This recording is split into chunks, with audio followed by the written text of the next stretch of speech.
welcome back to another episode of the Stock Car Podcast. We've got a very special episode today, and we've got Mr. Ian Higgins with us. And we are in probably the best scene we've had since doing the Stock Cars. We've got the actual road legal Formula One stock car sat there, and then we've got a brand new built Stoxkarts, which we'll get onto that as well. And it's brilliant in here. Little man cave you got here. It is. It's my man cave. It is. My little place to escape. Nice. Telly on the wall. And Thames Racing on there. Yeah, it was. To be fair, I was watching the Brilliant Soda interview. Nice. So, yeah, really good. Brilliant. Right, what I like to start off with the guests is telling you what I know about you, and then that gives you a bit more of an idea of how this podcast is going to go and how much information you've got to give me. Right, so like we just spoke about there, a lot of people know you as the man who owns Stoxkarts, and up until probably last year, that's all I sort of known you as. Yeah. The man who's riding around on his quad bike, making sure everything's going smoothly. Man, you can see that cares about what he's doing and making sure everyone's having fun. I actually come and done a meeting the stock car, a Mildenhall, which Ollie Lee lent me, luckily. And just the way you was going around, making sure I was all right, making sure everyone's all right, making sure the meeting's running fine. If there was a cart on track, you'd be straight up there, right, get them off. And yeah, it just seems like a man that really cares about what he's doing and making sure everyone's there enjoying themselves. So, and then recently over the last year, I found out that he's an F1 driver for quite some time. And you had a close encounter to a world final win, but we'll get onto that. But yeah, that's pretty much as I know about you, and that's probably what a lot of people watching will know about you as well. Yeah. Apart from the select few that obviously know you very well. The old ones. Yeah, the older ones. Yeah. So how we'll start with this now is you telling me your first sort of memories of short oval racing, because that's what this podcast is all about. And we'll go from there. The memories that you remember at the track first time, and then we move into your sort of racing as well. So, my earliest memory was over near Halifax. There was a track called Sunnyvale, which was, they did bangers. And one afternoon, well, we used to go, not regular, but, you know, probably once a month, once every 6 weeks, something we'd go and watch. If it was a nice day, if it were raining, we didn't go. And just one day we were there watching the bangers, and they sort of had an interval, and these two cars came on track that never seen anything like them, and they popped and banged, and they were spitting fire out, and you had to put your fingers over your ears, and it were two Formula One stock cars. Right. And it was a guy called Kenny Opes and Colin Gawtrey, or Kid Wobbler as he was known, and they just rebuilt these cars before the start of the season and asked the promoter if they could have a couple of laps round. Well, man, the earth shook and everything, and that was it. So then we decided, well, we want to go and see. Where are these? Yeah, where did they race these? And we found out. So we went to Rochdale. It was the first meeting we went to, and it was hilarious. I mean, the crowds back then were ridiculous. Massive. What, just for a domestic? Yeah, just for a normal domestic meeting. So we turned up at this place at Rochdale, and it was the rugby league ground. And we turned up there, and there's queues to get in. So anyway, we get in, and the grandstand was packed, and the covered back straight was packed, and at the far end there was all these transporters that parked on the turn. They all used to have blankets hung off the windscreens to stop the stones coming through. Ah, right. Yeah, and then, but where just through the turnstiles, it was all, there was nobody stood there. So it was like, oh, well, we'll stand here and watch, you know. And so we stood there, and the rolling lap starts, and these cars come out popping and banging and everything, and we stood there watching. Then all of a sudden they set off, come to the first corner, and just this massive tidal wave of brown. Right where the turnstiles are. Yeah, and obviously, you know, everybody in the stadium's there going, newbies. You know, so... we won't stand there again. Yeah, so then from there, we sort of got into it a little bit, and my dad started writing for Stock Car magazine. Yeah. He became the Northern correspondent. So I used to I was water boy for number 29, Alex McDade. That's a very important job. Yeah. Oh, yeah. There was always a watering can there. I couldn't actually, back then I couldn't eat, I didn't have the strength to lift a wheel on, but I could, and you couldn't use the jacks. You probably won't have seen them, you youngs. We used to have these side winding, these jacks that, Land Rover type jacks, and they used to hook under the Nerf rail, and that's how you jack them up. And the number of people I've seen do that, slip, handles come up, smacked them in the face, knocked them out, time after time. So I couldn't do any of that. So I just had the watering can. So when the car came off, I was the one that got drenched from head to toe. Yeah.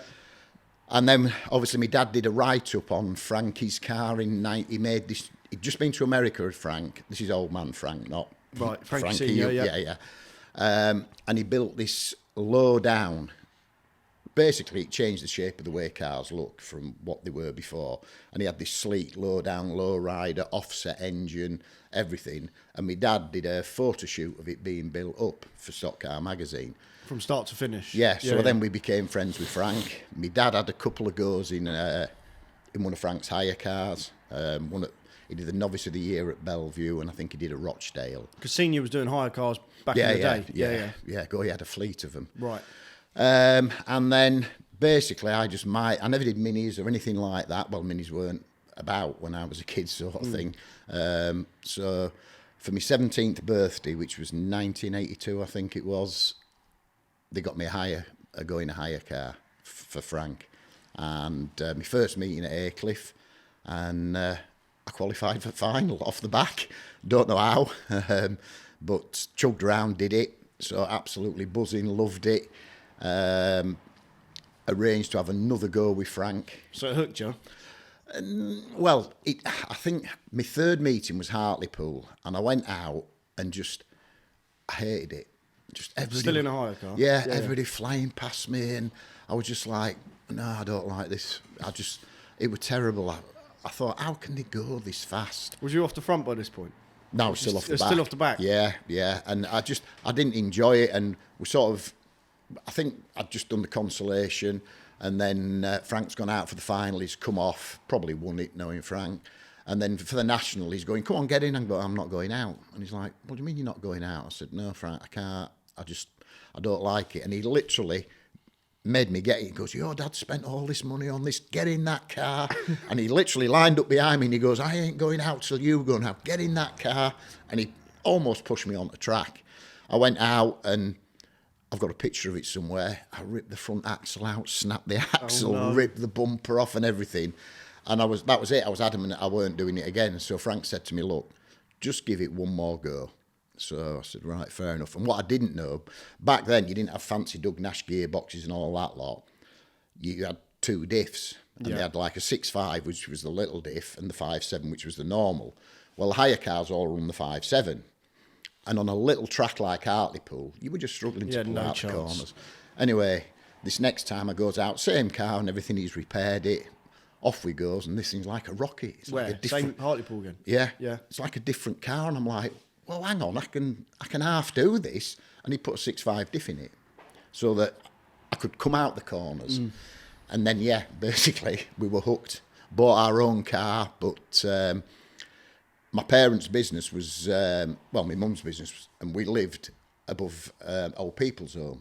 So that's what she did. She owned residential and nursing homes. And the problem is you couldn't have a V8 stock car in the garage, because if you fired it up, half your residents would drop dead with heart attack. So we used to keep the car at Frank's, and every Wednesday me and my dad would take the day off, we'd go up the farm and work on the car ready, and then Frank transported it for us. We mechanicked on it. Yep. I had my own mechanic, and Ricky used to come up with us on a Wednesday as well. He was unemployed. So that's how we did it. We did it a couple of years there. Then Frank built, I had Alex McDade's old car, was my first own car, which was a tank. God, it was. So then, after that, Frank built us a car, and then from there it just sort of went, really. He built my first car. We built a few in-betweens and everything, and it ended up with sort of the last serious car I had. Frank built me the rolling chassis, and we finished it off. Yeah. So, and that was 2000, 99, 2000, around there. So yeah, What was it like in between there though? Was you up there? Yeah. Because when did you race up till? Because I know you've definitely had a couple of breaks in there, but yeah, work came into it. Family, young kids, whatever. Politics. I mean, I was driver's chairman at one point and got punched at the AGM. So, oh no. Yeah. So all that's over part and parcel of the job. Yeah. But to be fair, a lot of the stuff that the committee at that time introduced is stuff that has helped stabilise it, like you know, the minimum weights on the inside. There was no minimum inside weight, no rear weight, no ride heights, none of that back then. No. So, but no, for me, we did it for fun. You know, I was never bothered about winning world final. I mean, you know, we had a bash, but I never chased going to qualifiers. No. Twice, I pulled out of a semi-final at Buxton because I didn't agree with the way the track was at the time. So, and I think I was about third row, and I went, no, I'm not doing it. In a way, principles. Yeah. You can't. What it was, I was the track inspector, and it was Buxton's first year For the F1s. For the F1s.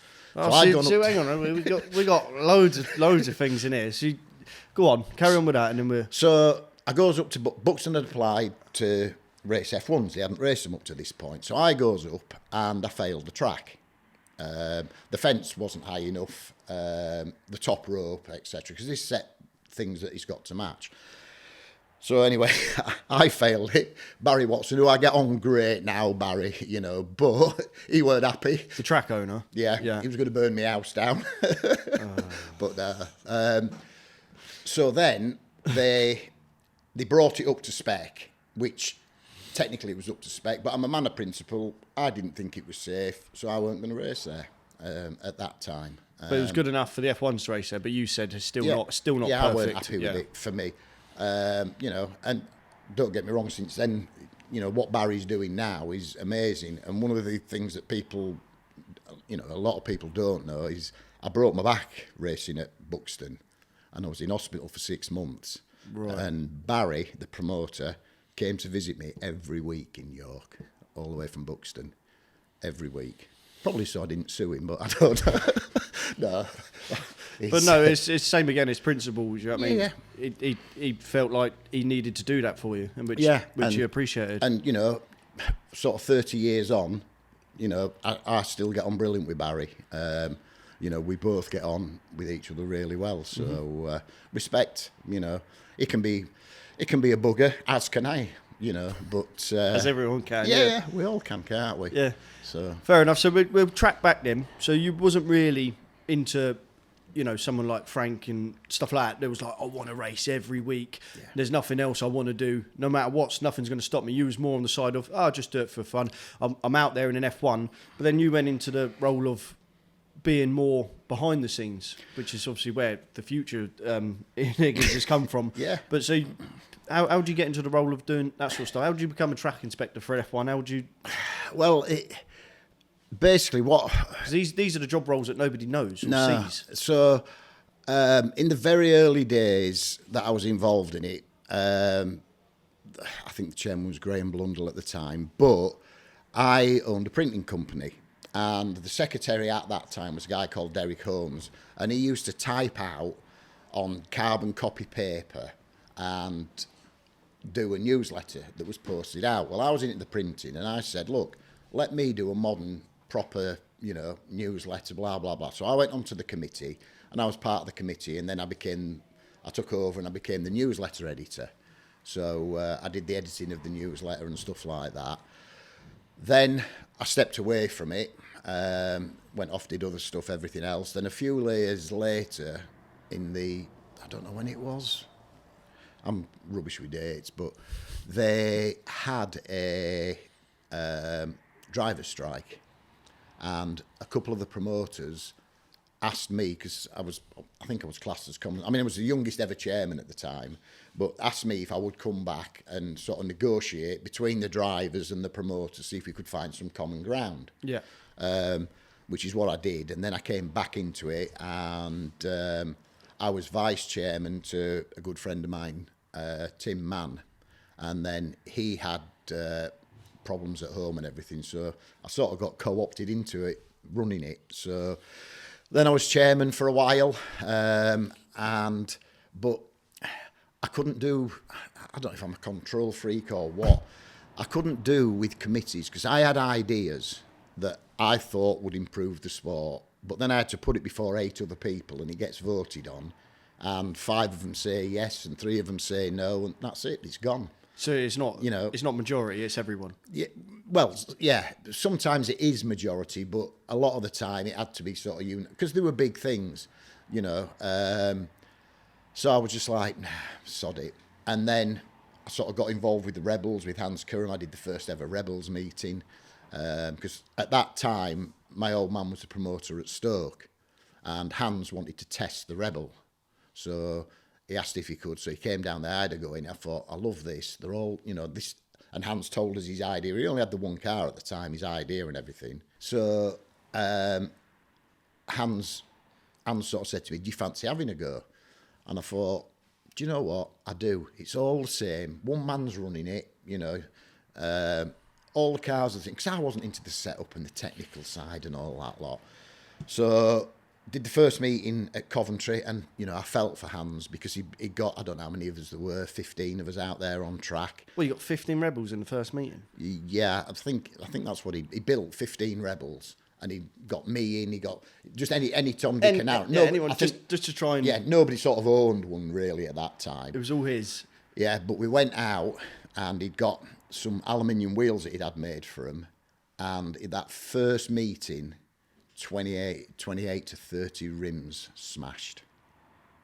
Oh no. Yeah, and I just, God, I felt for him. I had a similar thing years later with Stoxkarts, I'll tell you about. But so anyway, as they're racing round, you just got rims. You clip the curb and it just smashed the rim to pieces. Oh no, that's not what you want. You just for touched a another meeting. car, it smashed them to pieces.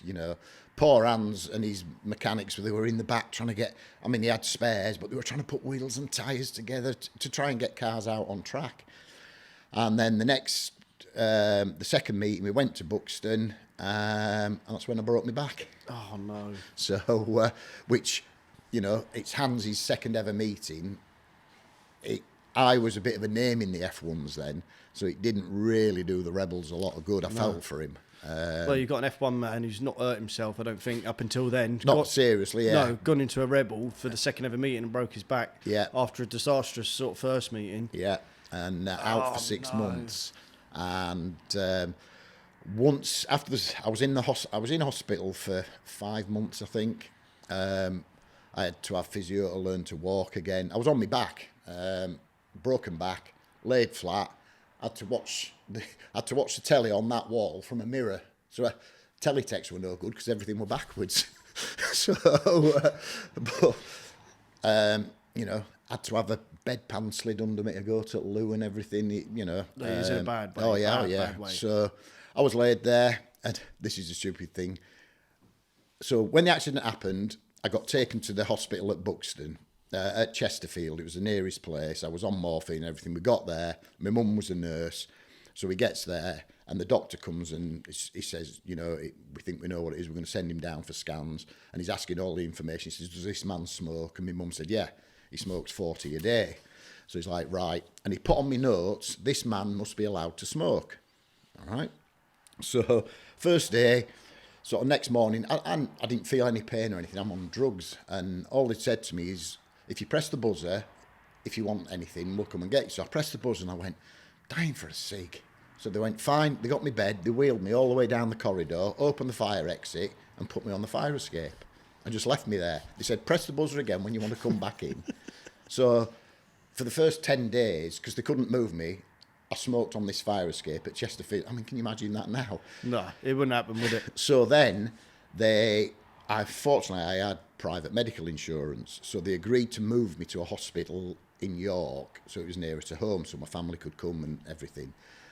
So they moved me to a hospital called the Puricust at York, private hospital, and I had my own room, and I was allowed to smoke in it. So you was allowed to smoke in your own room? I was allowed to smoke in my own room. They were brilliant. The only thing I'd had to sign a disclaimer because the special bed that they'd got for me was too big to go out the door. So if there was a fire, they were going to leave me to toast. Because they got the bed, they brought it in, and they built it up in there, because it was a special one that tilted a little bit each day so you're not to get me so I'm used to being stood upright. Right. So they paid, my insurance company this was 1996, somewhere around there. My insurance company paid 56,000 quid for me to be in there and redecorate the room after I'd done and everything. Can you imagine that now? So I don't think it would happen, would it? No. You don't ever hear of them paying anything out. So what happened then, basically, once I got released from hospital, I thought, right, you got to get back on the horse, haven't you? So I still got my Formula One. So I said to my mum and dad, look, I'm going to do the last Coventry of the season. I said, I'm going to do it in my F1. I got a back brace and all this sort of stuff. And Hans found out. So Hans rang me and said, look, Ian, would you race a Rebel again at the last Coventry? And I was like, what do I do? And I thought, yeah, do you know what? Why not? So I says to my dad, I'm going to race Coventry in a Rebel. He went, do not tell your mother.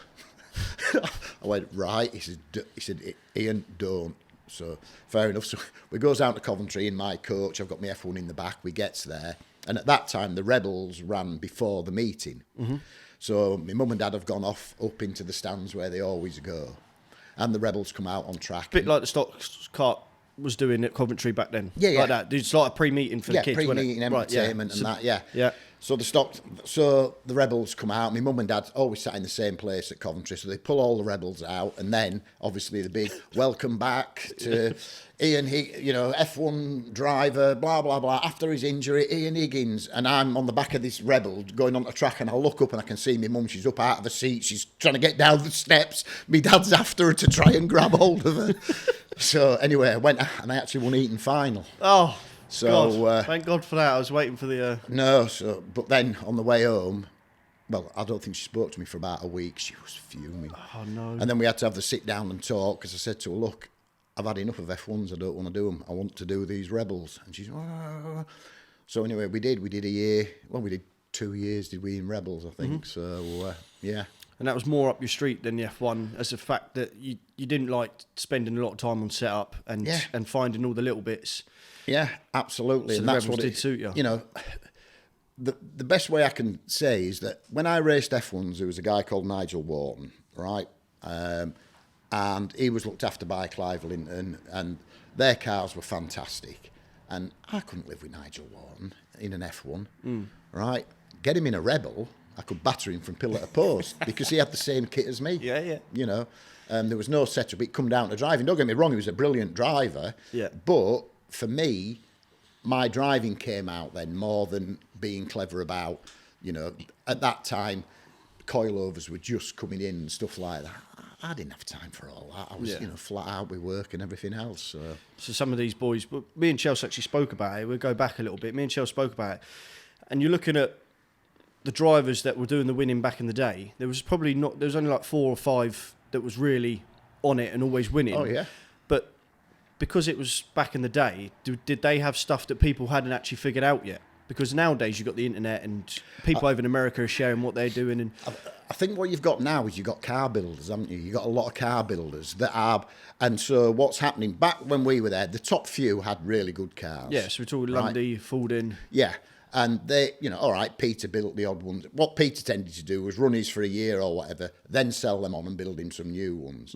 But there was old man Wayman that built cars. But then what happened was, like, young Frank came along and started building cars.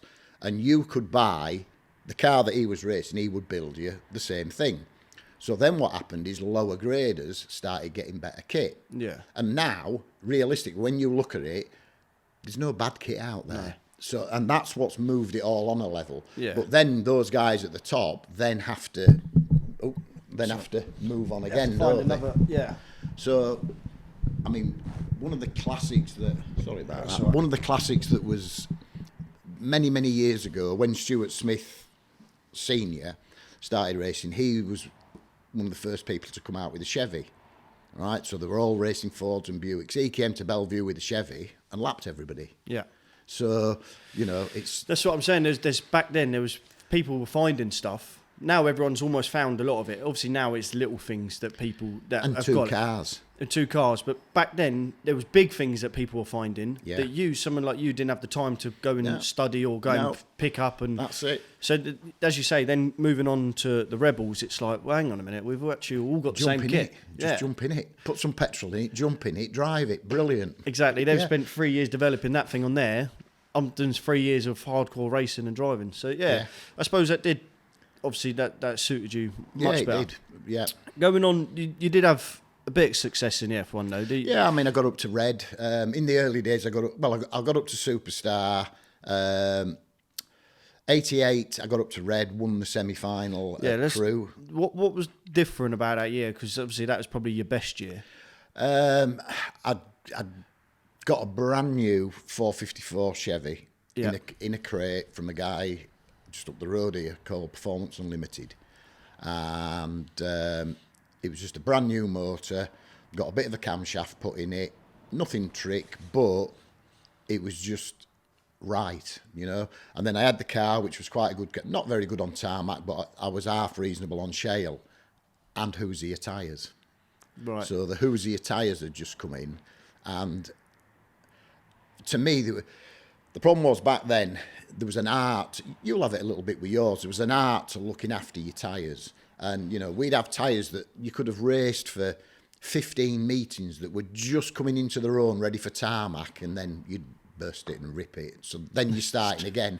But, you know, those guys like Frankie, old man Frank, old man Stewart, they were racing week in, week out. They were rotating their tyres. If you were an occasional racer, you just couldn't get your tyres.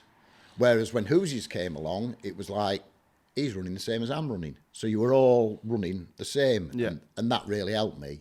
And was that about that time they came in then? Yeah. And then, so the Crewe semi-final, Crewe was a really rough track. I've seen really videos of rough, it, yeah. Right? And the majority of drivers, well, I think there was only myself, Rod Faulding, maybe Bez, I don't know. There was only 3 of us that decided to run Hoosiers. The rest were like, nah, they won't last, because they were that new.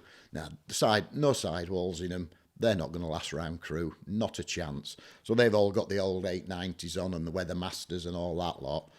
We put these new tyres that we didn't really know, but we'd put them on and thought, let's see. Let's go when for you it. watch the video, I think I spun on the first bend, or almost spun.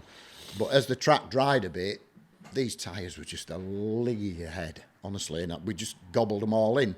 And then, I mean, I was lucky to win it because what it was, Lundy at that time was having a bit of a do with a guy called Richard Pratt, and he come up to lap Pratty and he didn't want to go past him, and then he saw me coming, so he had to go past him. But then there was Jane Bean, who he was having a bit of a do with. He didn't want to go past her, and we goes down the back straight for that. And I remember it plain as day, and I'm thinking, I can have him here.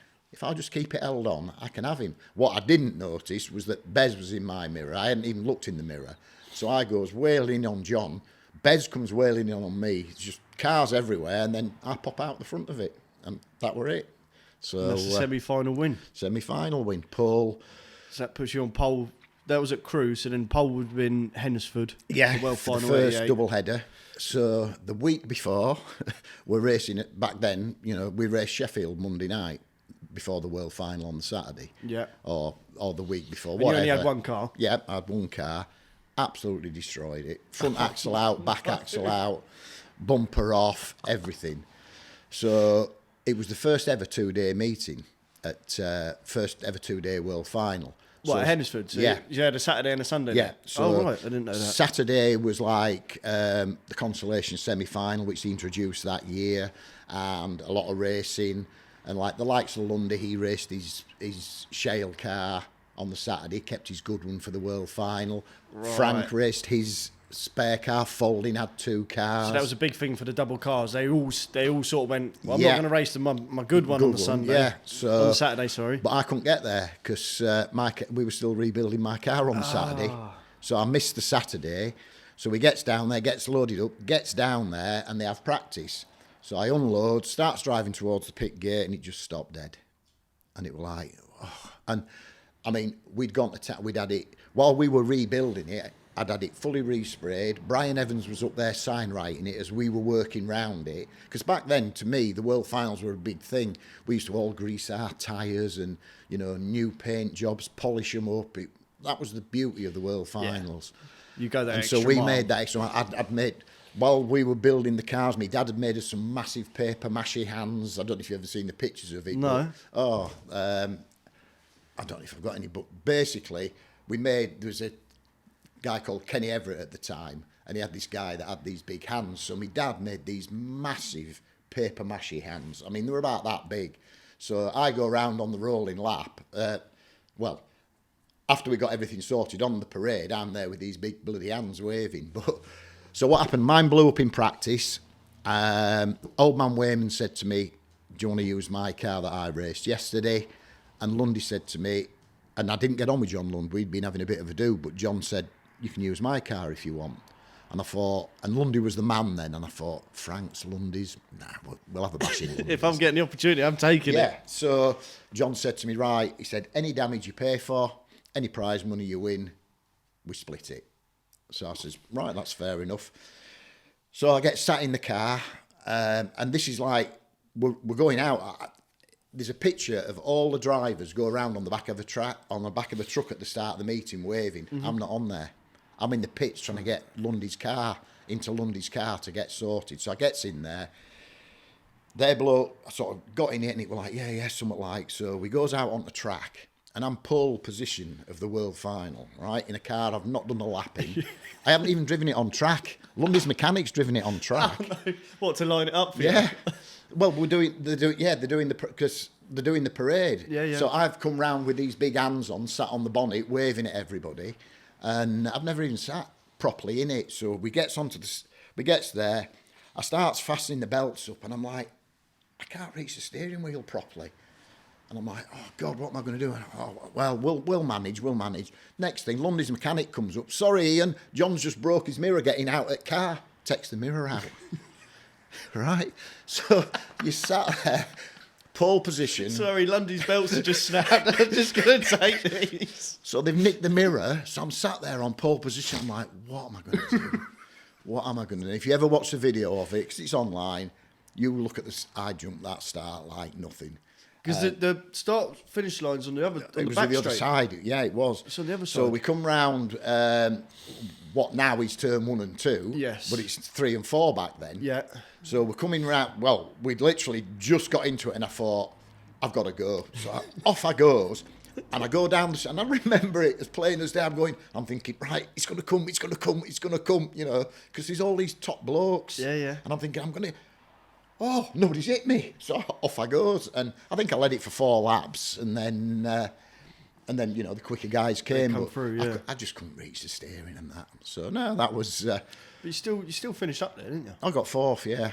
I was gutted I didn't get 3rd, but it is what it is, isn't it? So, But you got to drive John Lund's. I got car. to drive John's car, and me and him sort of got over our battles that we were having. So we then got on. Well, if there's ever a way to do it, it's that, isn't it? Yeah, John Lund to go, you know what, Ian?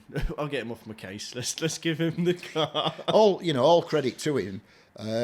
As I say, we were having a do, me and John. What had happened is basically I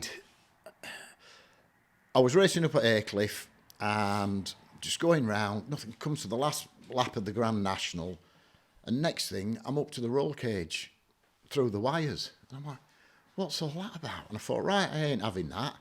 So the next meeting we get to, I have a go at him. And the year he won his first world final, not a lot of people know it, but his wrist was all strapped up because the week before... That was the year before the Hennisford one, wasn't it? Yeah, 87. Two on the bounce. Yeah, so 87. Before the 87 world final, I'd run him all the way down the beams at Bradford, and he whipped his wrist the week before the world final. So his wrist was not in a good way. So anyway, after the world final... obviously thanked him and everything, and I just said to him, John, you know, what we're going to do about this battle? And he goes, well, you know, what's it all about? Why? And I went, do you not remember? I said, Aycliffe, you absolutely buried me. He went, oh, yeah. I said, what was it about, John? He went, I was on for winning my first ever maximum, 69 points from a lap down. He said, and I thought you were leading, going into that last bend. But I was second. Ian Smith, 367, he was halfway around there. He was going across the start-finish line as we're going into 3 and 4, right. And John didn't realise, and he just threw everything at me. So he was thinking, I'm not letting him even come back past me. I'm getting my maximum scoring. Yeah, I'm going to get my maximum here. So he just absolutely destroyed me. So, but yeah, after that, you know, we get on. In fact, it was really nice. We did the dinner dance this year, the 70th anniversary BSCDA dinner dance, and now we're on Lundy's. Finalists and that. We were on Lundy's table with Lundy and his missus, and that was a really good night. Nice. So yeah. So after he lent you the car, that was sort of the end of that. Yeah, You become mates. Yeah. That's usually what happens. Well, sort of until I nearly had to ban him when I was driver's chairman. Oh no. Yeah, so he brought a car out. Real nice thing, brilliant. But He's always built his own ones, didn't he? Yeah, I think so. Yeah. So they brought, basically what had happened, they outlawed aluminium blocks. Yeah. Right. So the scrutineer that we had at the time, John had brought this car out, and it was the first one that sort of had all the side skirts covering it, all the bonnet was sealed. It wasn't a lift-up bonnet. Like the sort of box Yes, ones. yeah. Like, And it was like see you 'em. couldn't get in, so you pulled the lever. It's lost to. just pull the lever and it'll come back. There you go. So the scrutiny, the rumour was that John had an aluminium block. Yeah. Right. So the scrutineer had gone and tried to get in with a magnet, and he said that it stuck. So it might have got it on a core plug. You don't know, do you? So anyway, all this hoot, and I'm driver's chairman, so I goes up to John and I says, this was at a Shale meeting, I says, John, tell me now, are you running an aluminium block? He said, Ian, you can test my car at next meeting and I guarantee you a magnet will stick to it. So he didn't technically answer the question, did he? He didn't stitch himself up. No. So, yeah. But yeah, no, we got on. We got on pretty well, really. So, but you have your little spats, Me and old man Wayman, after we separated, had a bit of a do. Me and young Frank had a do. I did them both at the same meeting at the same weekend. Oh, nice. That didn't go down well. Well, I did for you. Well, it was quite funny because this was just when Sue and Frankie's mum and old man Frank were separated. So I'd had a do with old man Frank. So anyway, on the first lap of the Grand National, I stuck Young'un on a fence, but he'd been having a go. He was a blue top then, but he was a right uppity little so-and-so, and he'll admit that. And then he'd had a few pecks at me and whatever, and I thought, right, so come out for the Grand National. I waited till he'd gone on track. I came out behind him. Green flag drops. I stuck him straight on the fence post. I carries on as I'm going round. My bloody half shaft goes. I'm like, oh, God. So I'm going round, and then with about a lap to go, old man Wayman's coming up to lap me, and I thought, I owe him one and all. So he's having it. So I picked him up and put him straight into little Frank. Oh, no. in the fence. So I've got Frankie's mum coming. At first, she was like, because I buried Frank. And then she was like, yay, because I buried old man Frank. And then I had Frank's wife, or partner, who's now his wife, Alison. She was, when I buried Frank, little Frank, she was like, yeah. Then I put old man Frank into him, and it was like, the crowd that came into the pits afterwards, it was unbelievable. Causing havoc. Yeah, just the red mist come, doesn't it? So, Whoa! Oh, no. Oh, no. What the shit happened there? We just had a fire in the workshop. The plug's just set alight. I think the plug wasn't in for it. Cut! Right, we're still here. We're not. Where were we at? I've lost it now. Oh, we just buried buried the Yeah. Waymans, and the missuses are going to kill us. Yeah, so, yeah. They love us but hate us at the same time. Yeah, but, I've got on with Frank. As obviously on his podcast, he mentioned I picked a gearbox up for him once, took it out to Holland. That story, that's unbelievable. And there's a few people that have mentioned your name over the podcast. You're always there or thereabouts to lend a hand or something. What that phone call you got for the gearbox? There's a funnier side to it than that. Right, so Frank rings me, can you go pick me this gearbox up? And it was at Leicester, a guy called Johnny Swift, who was a coach dealer. Can you go pick me a gearbox up from there, bring it to me in Holland, sort of thing? Yeah, not a problem.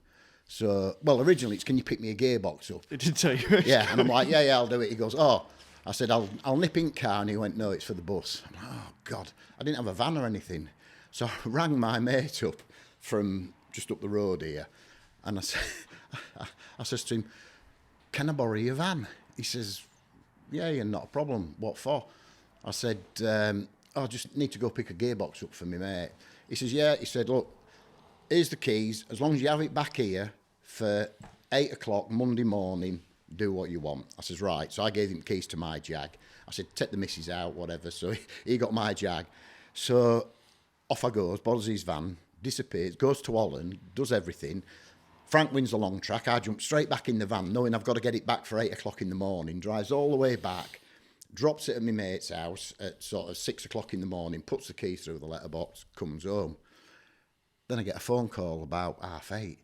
"Where have you been in my van?" I went, well. I said, "I had to go to Holland." He went, "You what?" I went, "I had to go to Holland." He went, "Ian, it's on lease. I pay per mile." So we'd done about 1,000 miles. So yeah, oh God. So that was another side of it. But, you didn't tell him that then before you left? No, I didn't tell him where I was going. He just lent me it. And I brought it back and he just rang me up and he goes, "What have you done with mileage on this thing? Where have you been?" I went, "Oh, well, I had to go to Holland." He goes, "Yeah, but it's on lease and we have to pay per mile." So that was it. But no, Frank, I've helped Frank a few times with different stuff. Frank's helped me, so when obviously his old man built me a car, then I was just always I built a few of my own cars, but then I was too... Was that just you and your dad, or...? Me and my brother, and was that and here my mechanic. No, I had a printing works in York, and we did it in the print works. But then a couple of mates of mine who had a Land Rover company, Dactari Land Rovers, they helped, and we did it, Kit and Mike. And then eventually business took off and I was just working 24/7, and so I gave up racing for a while. Then when I decided to come back, I thought... Was that your own business? Yeah. What's that? It was Colorscape. It was a big printing company. I was the UK's largest supplier of record keeping systems for nursing homes. So that's what I did. Right. So started off as Tower Print. I was always involved in printing. So I had Tower Print at York, and then that went on to Colorscape, and we used to just supply... Every time a tablet was issued anywhere in the UK in a nursing home, they had to record it, and we did all the systems. Right.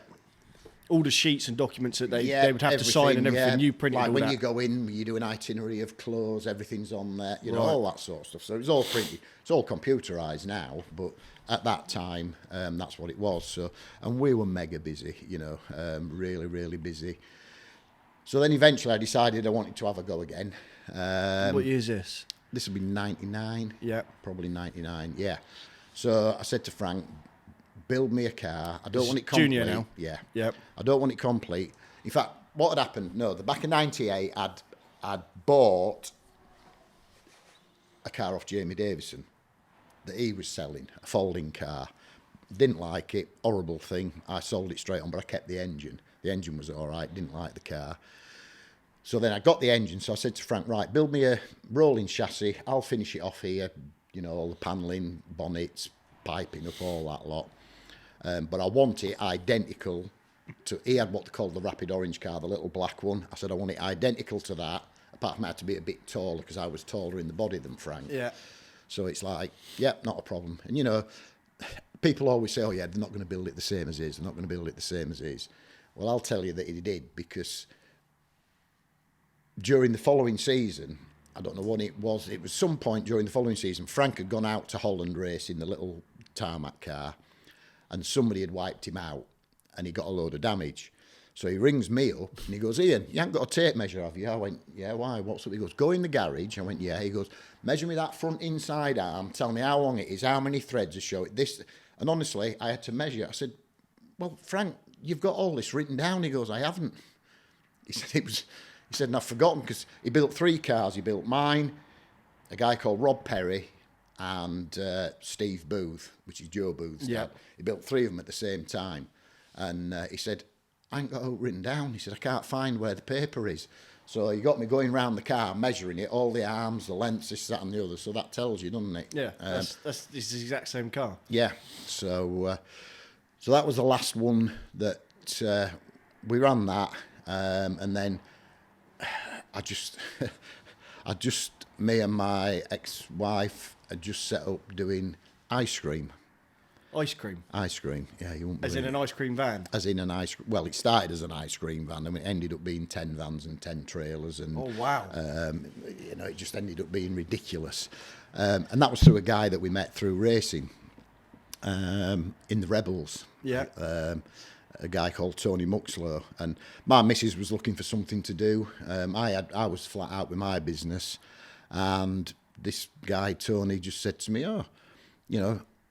come down to my house, blah, blah, blah. I went down and we're like, looking at this palace that he's living in. I went, how have you got this? He goes, ice cream. I went, get away. I said, he says, no, seriously. And anyway, he showed me the sort of takings and everything. I went, showed right. You the numbers, yeah. Yeah. So I come back home and I said to the missus, ice cream. Do you fancy just doing it? And she went, well, yeah, why not? So I bought my first van, which was 25 grand. In 2000? In 99, 99, yeah.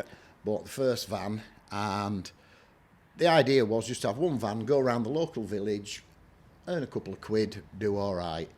Something for your missus to do. Yeah. And then it just went ballistic, and we ended up running York Dragway, Oliver's Mount at Scarborough, car boot sale. It was just, next thing, I've got a van and trailer, and then I've borrowed some money off my brother to get another van. I've paid him back within 3 months, 20 odd grand, and it just went massive. And obviously, your busiest time is on a weekend, mm-hmm. So no time at for the shows racing. and whatever else. Yeah, so no time for racing. So money took over, and it was just like, no, we're having this, and just went and earned stupid, ridiculous amount of money. Selling ice cream. Yeah, and then all by pure chance, I had a car boot sale at a place called Canby Corner, miles away, and I managed to do a deal with the farmer to sign it up for 20 years. And it was a licence to print money, honestly.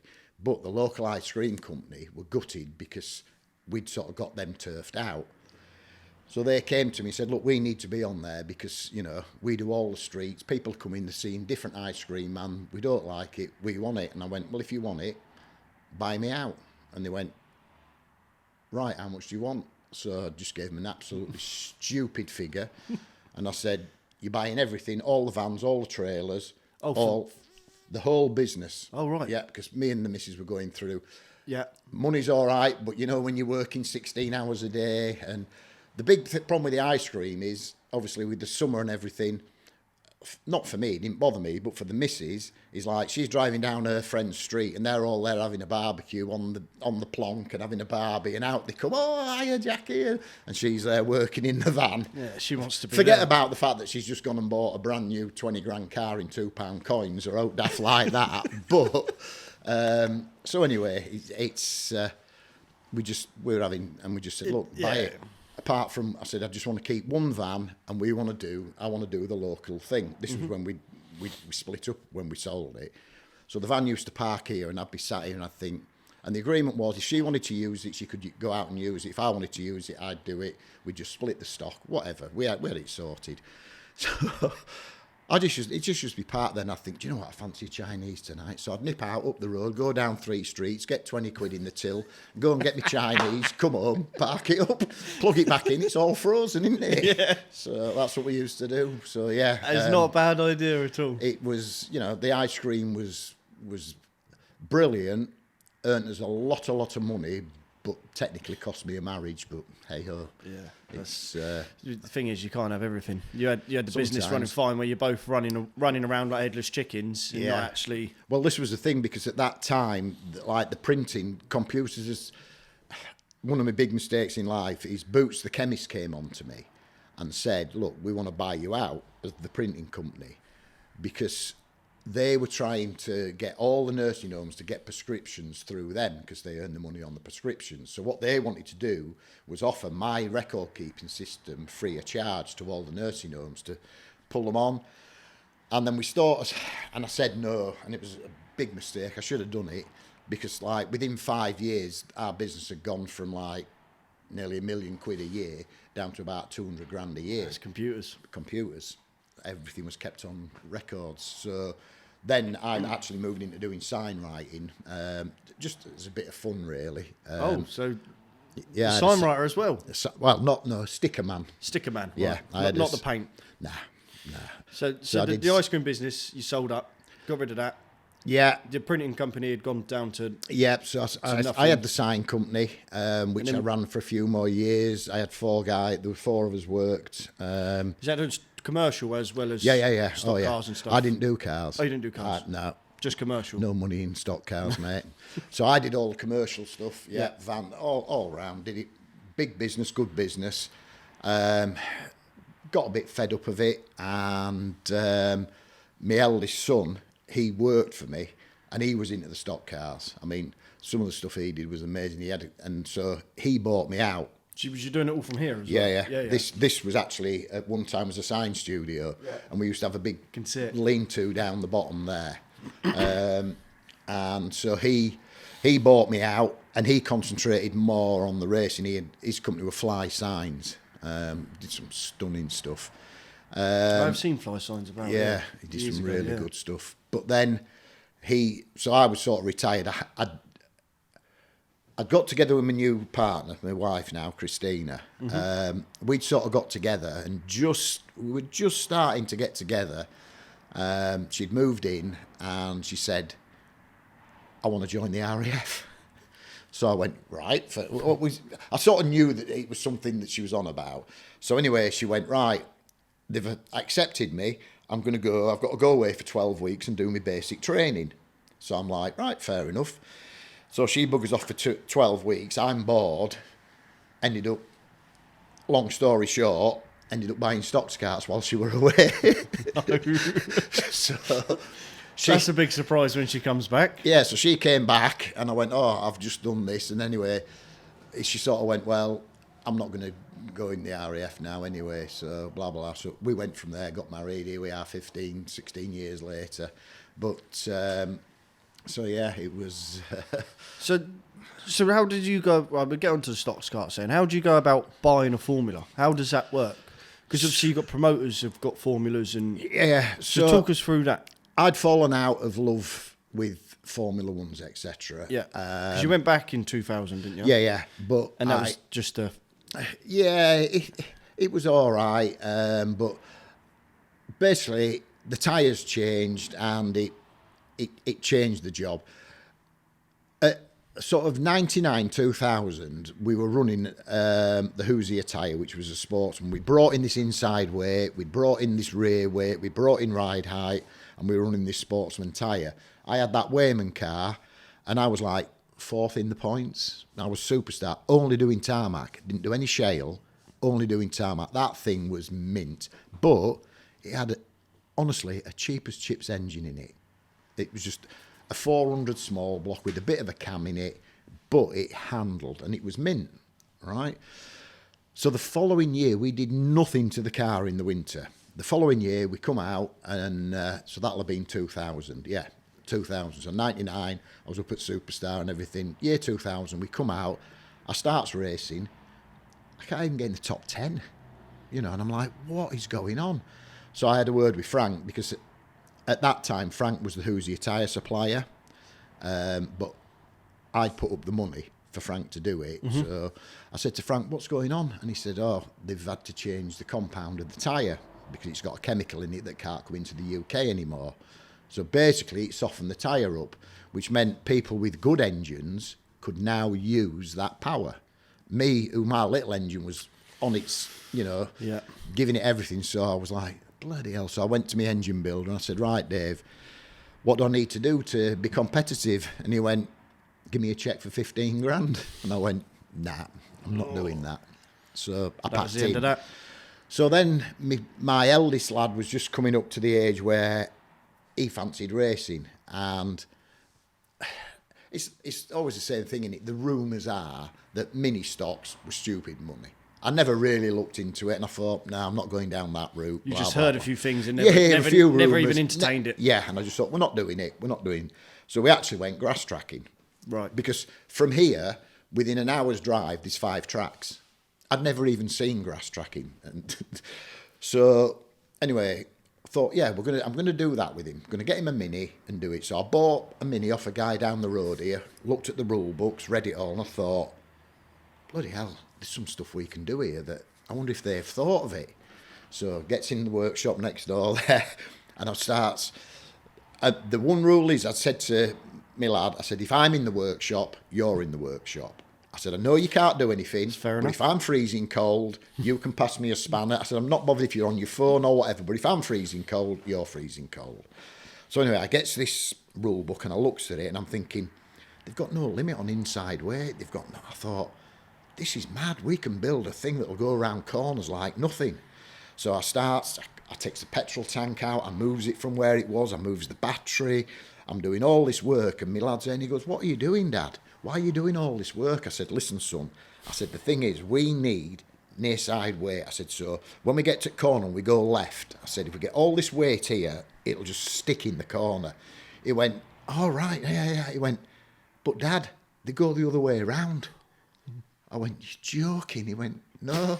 So I spent weeks making this thing to go left, and they go bloody right. Yep. So anyway, does it all, re-alters it, makes it all go to the right. So I thought, right, I mean, he's only 10 years old at the time, and I thought, right, before he goes out in it, I'm going to have a go in it. Because back then, the Class 1 Junior and the Junior and the Class 1 Senior, you could use the same car. So I said, right. So at first meeting, I'd got it all. I'd done it all right-hand weight this time and everything. So I'd done it all. Yeah. So I'm sat there on the line, and I'm used to clutch starts because the Rebels were clutch starts. So I thought, I won't be bad at that. So it was like, wow, wow, wow, wow, wow, wow, wow, wow. Bungee goes up, and these cars just went, vroom, vroom, vroom, and mine just went, wow. I'm like, what? And because I got all the right-hand weight, so we sets off, it gets to the first corner, I'm last by a mile.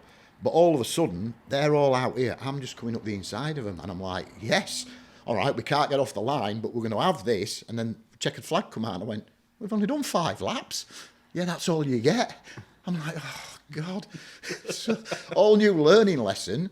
So then it was like, get rid of all the inside weight, make it neutral. Grass tracking is all about getting off the line. Yeah. And that's what we did. And then...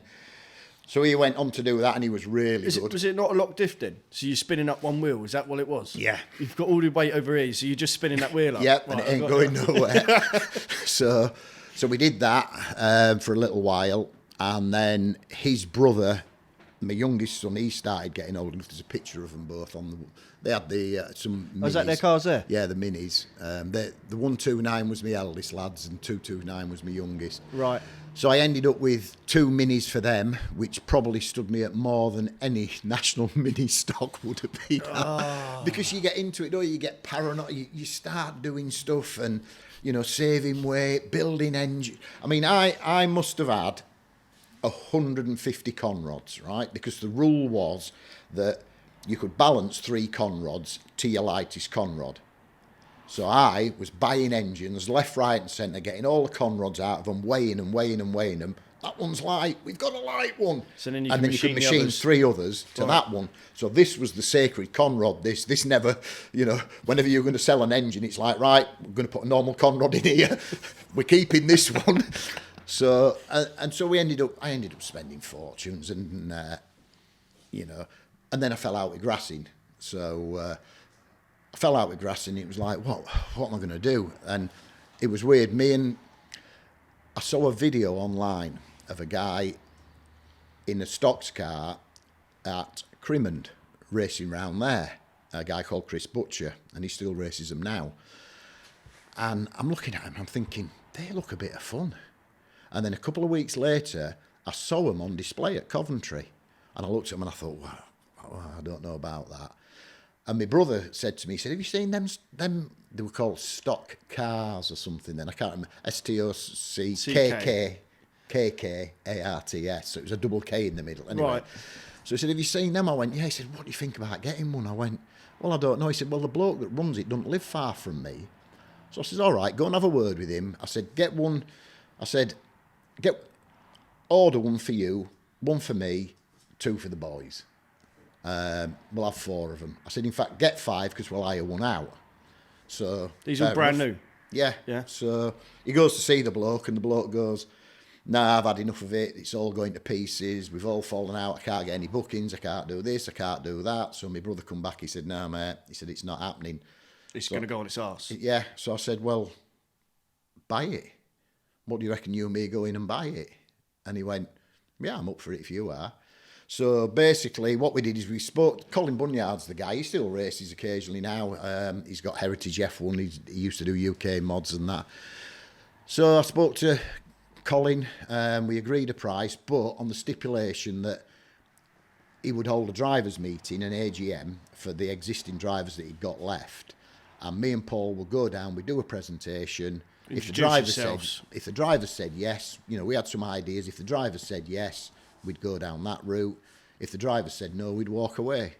So anyway, we put forward what our plans were. We were going to pay to race. We were going to be ORC because these were non-ORC, and sort of it was all mishmash. Bit all over the place. Yeah.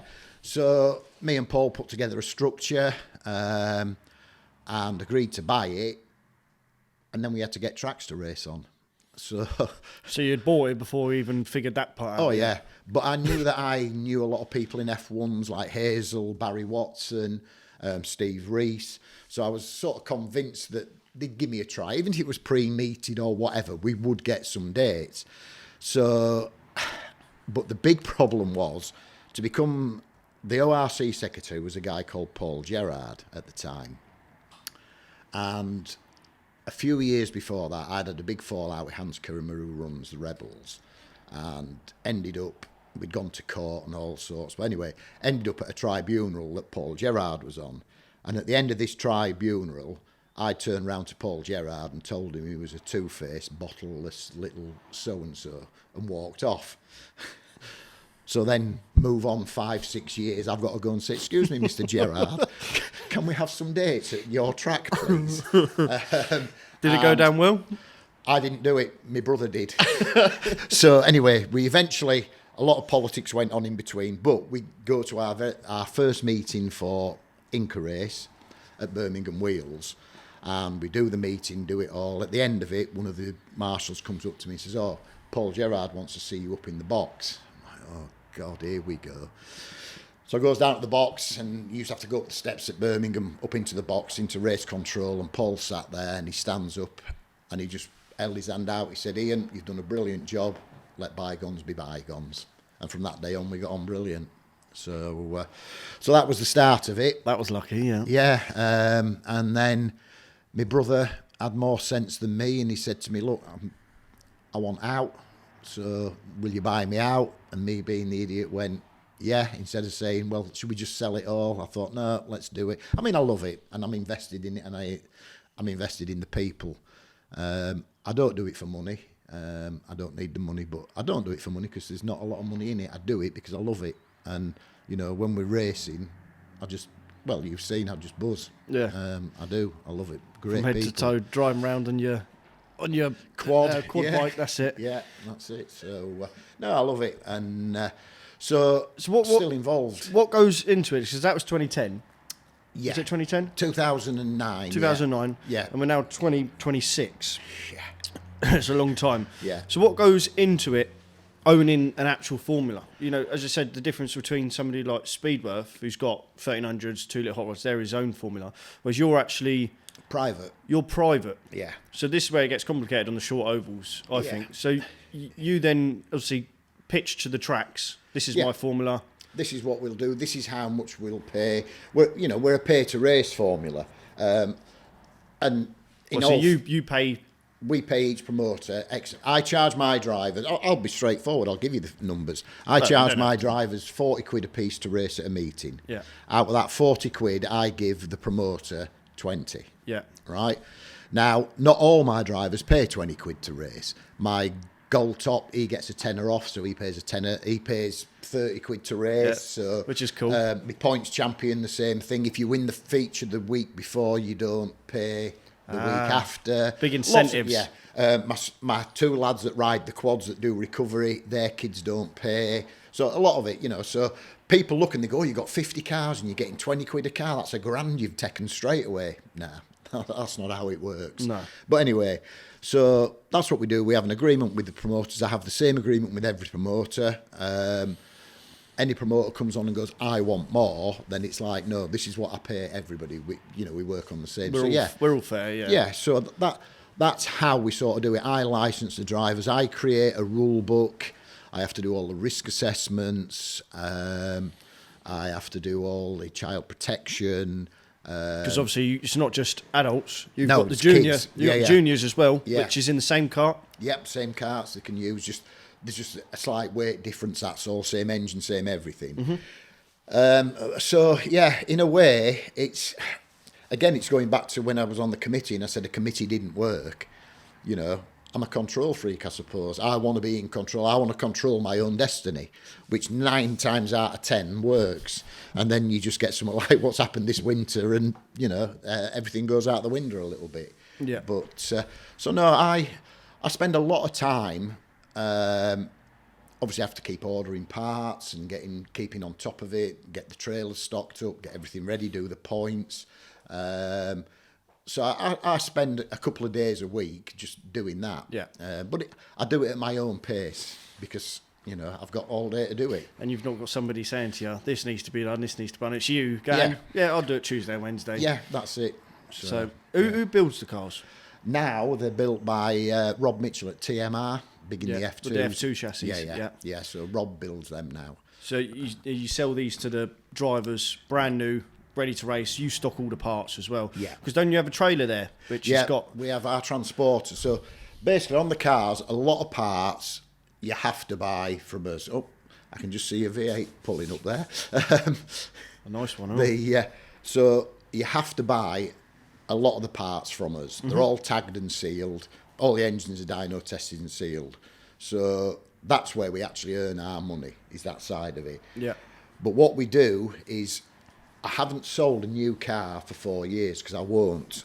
Whilst ever there's second-hand ones available, then that's what you buy. Because if you just keep chucking new cars on the market, you're undermining the value of the second-hand cars. Yeah. So this keeps the price of the second-hand cars reasonable.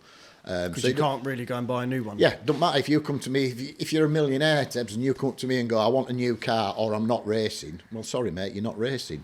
But there's a good second-hand one there at $3,500. Why don't you get that? See, this is where your control thing comes in. That's your idea. This is how we're going to keep the cars at value. Yeah. And is it working? Well, you haven't sold one for 4 years, so it must be working. It's all formulas, and you'll know from what you've raced. You have your peaks and your troughs. Yeah. Sometimes. I think last year for us was a bit of a mistake. We did too many meetings, and so we were, I say, thin on the ground, I suppose. With the seniors, you were like 25, 26 cars a meeting. Juniors were 18, so that's thin on the ground. But which is still decent numbers compared to some formulas. Exactly. We did too many meetings last year, and the plan was to cut down a little bit this year, but obviously things have gone ahead of us there. So, we'll talk about that then. So, Speedworth have obviously dropped a lot of formulas for this year. Mod Stocks, my old man's one formula being one of them. So how do you then play that as a privately owned formula? How do you then play that? Is it then you've got to go and try and pitch to other tracks, or? Yeah, the problem is when you look at it, obviously, Dean's made a decision for whatever reason, business-wise or whatever, and, I ain't going to knock him for that. I'm a businessman, he's a businessman. He thinks it'll be better for his business. So he's dropped 11 formulas, of which we are one of them. But the problem is there's 22 ORC tracks out there, right? Of which 5 of them are abroad, Ireland, Holland, whatever. Yeah. So they're out of the question for us, right? So now Dean, he's got 8 tracks. So you take his 8 off, all of a sudden that's 13 tracks. That leaves us 9. So then you look at the 9 and you go, well, Taunton, unfortunately, with the Stoxkart, because it's got no suspension, you just... you've been round there in the mod stock with suspension there. Imagine without. So Taunton's out, right? So that now leaves you 8 tracks. So out of those 8 tracks, we're racing at Skeggy, we're racing at Buxton, we're racing at Cowdenbeath, and we're racing at Knockhill. So that's 4. That leaves us 4 more tracks. So out of those 4, you've then got Crimond, which is just way too far. You've got Mendips, which again is so far down. You've got St Day. So sorry, left 3 tracks. So we're limited on tracks. So next year, at this moment in time, I've got, fortunately, we've got 8 Skeggys, 8 Buxtons, a Knockhill, and a Crimond. So we've got 18 meetings. So I wanted to cut down. So at the minute, we've myself and a couple of other, because there's a couple of other people, the Rebels again are privately owned, the American Cup cars are privately owned, and they've both been dropped. So we've sort of made an appeal to the ORC to say, look, we've got no tracks to race on, and it's not just about us as a business, because what you've got to look at, Ted, the people that have come through Stoxkarts into other formulas. There's some names in there, yeah. The Tom Bennett's in the F2s, the Grindy's in the F2s, Thomas Brighton in the V8s, the Andrews is in the F1s. There's so many have come through into other ORC formulas. So at the minute, we have a choice if we can race ORC or we have to leave the ORC and race non-ORC.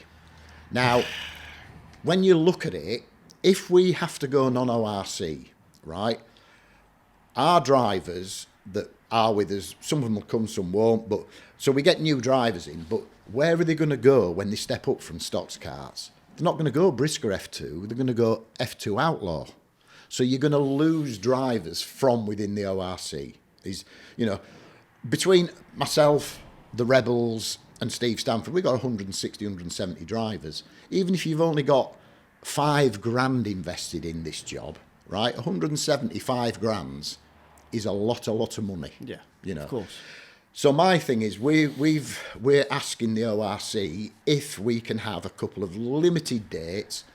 For myself and Hans, we need shale, because the tracks we're racing at, there's no shale, and we want to be. Ah, yeah, there isn't. No, so and you both formulas do shale quite a bit. Yeah. So we're asking for permission if we can race at a couple of non-ORC tracks, the same as some other formulas do. Bangers do already. The classic F1s do. Yeah. So we're just trying to get to make it work. You want the best of both worlds. Yeah. Which is already happening. You just got to hope that but it's happening for the promoters as well, because there's promoters that haven't got tracks at the minute that want to carry on, so they're trying to get permission to run at a non-ORC track. Mm-hmm.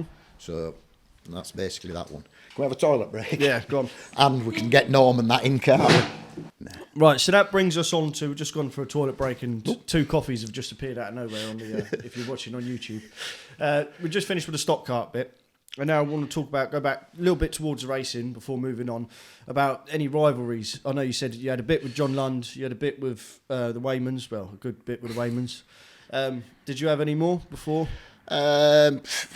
Not really rivals. We had odd tiffs with people. As I say... So you didn't mind going crashing in as well? No. Well, my motto was always, I don't get mad, I don't forget, but I do get even. Right, cool. So I'm back of my crash helmets and everything. So.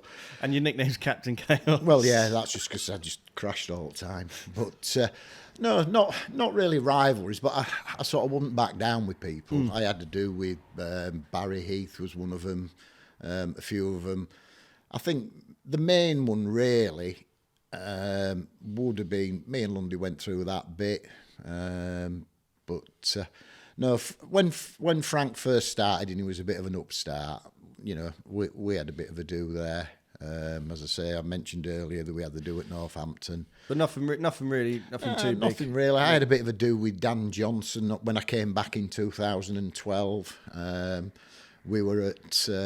Oh, so you come back again? Oh, yeah, I come back again. Oh, so we didn't get to that part. You bought the Stockcarts 2009, 2010. Yeah. And then you come back in 2012. So basically what it was, I had the big Stoxkarts transporter that I had at the time. It was a Scania and it was a double-decker ex-furniture wagon that Richard Brighton double-decked it. We did a hydraulic bed in it, so I could carry 10 carts in it. Right. With all the spares and that. So anyway, I decided to move on from that. So I put that out for sale, and a guy called Tony Smith, who's number 91, he bought it off me. And part of the deal, he said to me, he said, have a go in my car at Christmas at Coventry. And I was like, I can't. Anyway, my youngest lad had never really seen me racing the F1s. So he's like, yeah, go on, Dad, do it. So I went, all right, fair enough. So went to Coventry in, when that'll be 2011, I think. Went to the Coventry, went out, rolled 2 cars, put one over the arm coat. I did the full straight with 2 wheels up on top of the arm coat. How I didn't take a fence post down, I don't know. Crashed, ripped, did all, the usual. Did a good job on it anyway. But the thing was, you see, then there's this thing called the internet. And there's all these people going, oh, it was good to see you, this, that and the other, you're going to do it again. And I'm like, nah, too old, not enough money. And next thing, people started offering me money. Oh, if you do it, I'll sponsor you. And I'm like, all right. Oh, yeah, if you do it, I'll sponsor you. And I'd sort of set this thing up called the Barmy Army, which is what we used to be called when we raced. So I set a Facebook page up, and then people just started coming on board.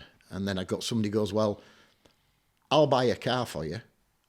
And I'm like, really? I've got another block. I'll pay all your diesel. And it's like, I never got sponsors when I raced before. So, all right, well, let's see where we can go with it. So I committed to doing 1 season. And it was mainly Bellevue and a couple... No, it was only 1 Coventry I did, and it was for the British. So just Shale Bellevue? Yeah, just Shale Bellevue. I did a deal with Steve Reese at Star Tracks.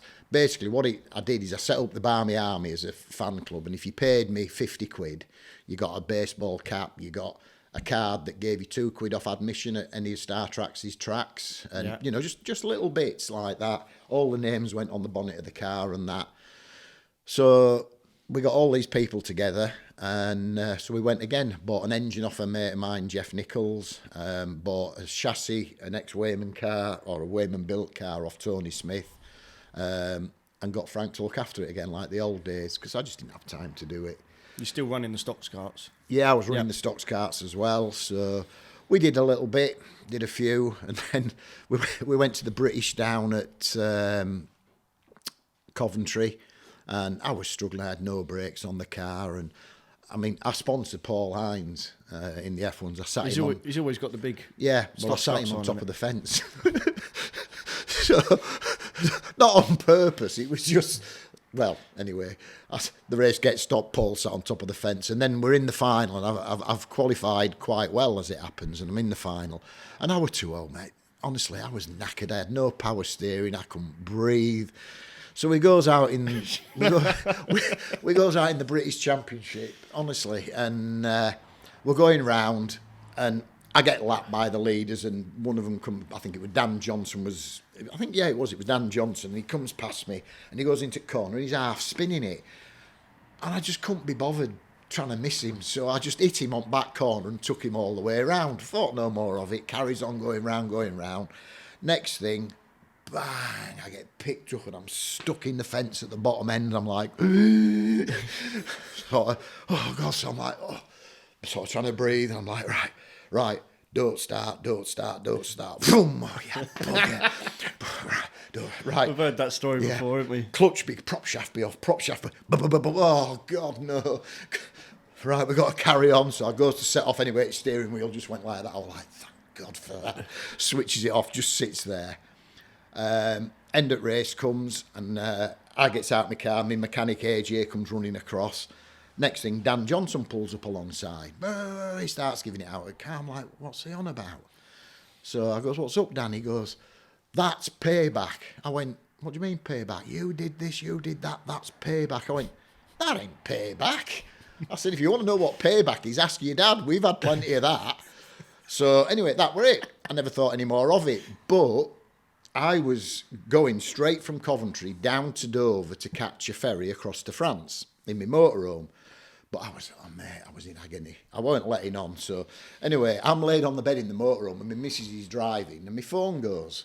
And it's my mechanic AJ, and he goes, where are you? I goes, I don't know, we're down M1 somewhere on the way. Why? What's up? He goes, oh, well, Dave Johnson's here. I got a message off Dave Johnson. Where are you? And I went, why? He goes, I'm not leaving this stadium until you come here and you apologise to me. And I'm like, what? So this is Dan's dad, who I used to race with.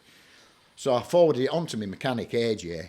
And AJ messaged me back. He goes, he's a lying sod. He said, he stood here in front of me at the chippy, because there was the pork shop down there. He said he stood in front of me.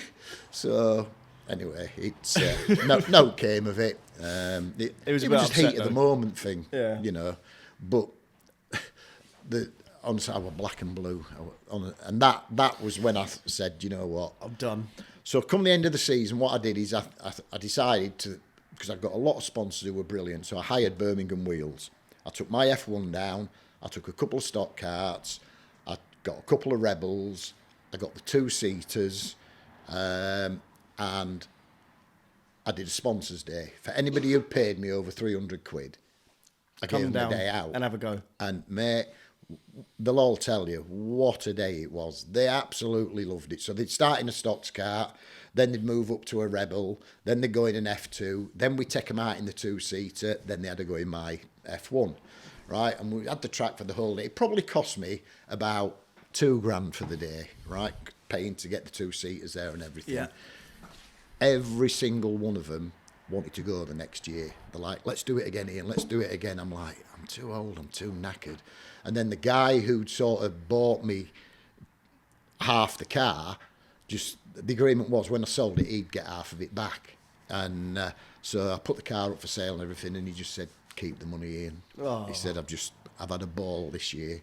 So, yeah, so that was it. But I was too old, and it had all moved on, and, you know, tyres were different and all. I mean, I remember having a stand-up argument with Frank at Bellevue, because Frank used to run the car for me. So he gets to Bellevue and Frank's, right, go and see Murray. I said, what for? He goes, you need 2 new tyres. I'm like, Frank, they've only done 2 meetings. You need 2 new tyres. I said, well, I'm not buying 2. I've done 2 meetings with them. That's it, round Bellevue. He goes, Ian, if you don't go and get 2 new tyres, that car is not coming out that wagon, because you're just wasting your money. Oh, bloody hell. So often... Well, see, he's looking after it as well, so he didn't want a bad name if he's doing badly. It was stuffed there, because we were useless, mate, honestly. We were dire. But we didn't give in, no. You know. It's funny because, you know, obviously, you had Mr. Sorder the other week, but him and Matt Newsom having to do, well, me and Matt had to do at the last Bellevue. Oh. And Matt would not come past me for love nor money. You could have run down the straight faster than we were going, and he wouldn't come past. And my mechanic's going up to him afterwards, going, "Oh, you're a chicken, you this, you that," and he goes, "No, I'm just not an idiot." He says, "If I go past him, I know exactly where I'm going." So, you know, but hey, what's this picture of you in the stock cart next to an F1? Right, yeah. So that's at Bellevue, isn't it? Yeah, that was Bellevue. So we were racing there, and for some reason, I don't know why, but... Was that in your last 2012? Yeah, in 2012. Yeah.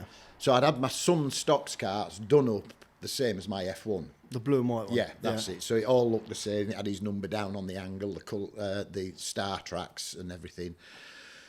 So, and I don't know why his car was there. I think we were doing some promotion stuff for it, I think. So it was there for promotion, basically. Because, you know, you're in front of an F1 crowd, so in the pits they're all coming round and looking, and so anyway, he goes out and I wrecks it as usual, you know, rip the back axle. Is this every single time, Norm? Is it? Oh yeah. So I trashed it again. So anyway, just for a laugh, I thought, you know what? Get in the car, go and line up for the final. So, and I spoke to Stuart Milnes, who was the clerk of the course. I said, look, Stuart, have a bit of a laugh, whatever. And he's like, yeah, go on then. So obviously I pulls onto track, and it's on, the thing is, it was on the 24/7 TV as well, so it's really good. So I pulls on track, pulls up to the front of the red tops, and then Mark Gilbank's there, and he chases me off, and I go pulling on the middle, get out, because back then I was wearing a cape. That was part of the sponsorship deal, you see, as I wore this cape with Captain Chaos. Right, for that year? For that year. Fire retardant, I might add, as well. To have it made fire retardant. So I always had the cape on. So I jumps out the car and I'm waving up at the box, giving it all. The crowd's going mental, mate. Honestly, they're going absolutely mad.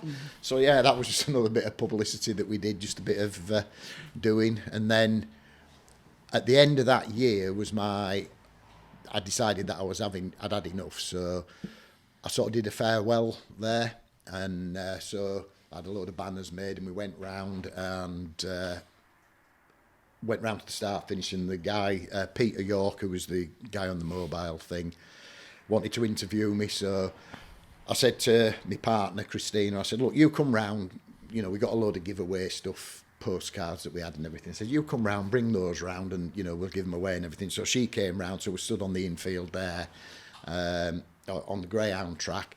Peter's talking to me and everything, and I just went, before I go, and I got down on one knee and proposed to her. No. And she knew nothing about it. Yeah. But the beauty was, what was really good about it, is that was the first meeting her mum has ever been to. And she didn't know I was going to propose, and we just sort of said something, and she said, do you know what, I'll come and see what this... Because I told her it was my last meeting. She said, well, I've never seen you race, so I might as well come along and watch you.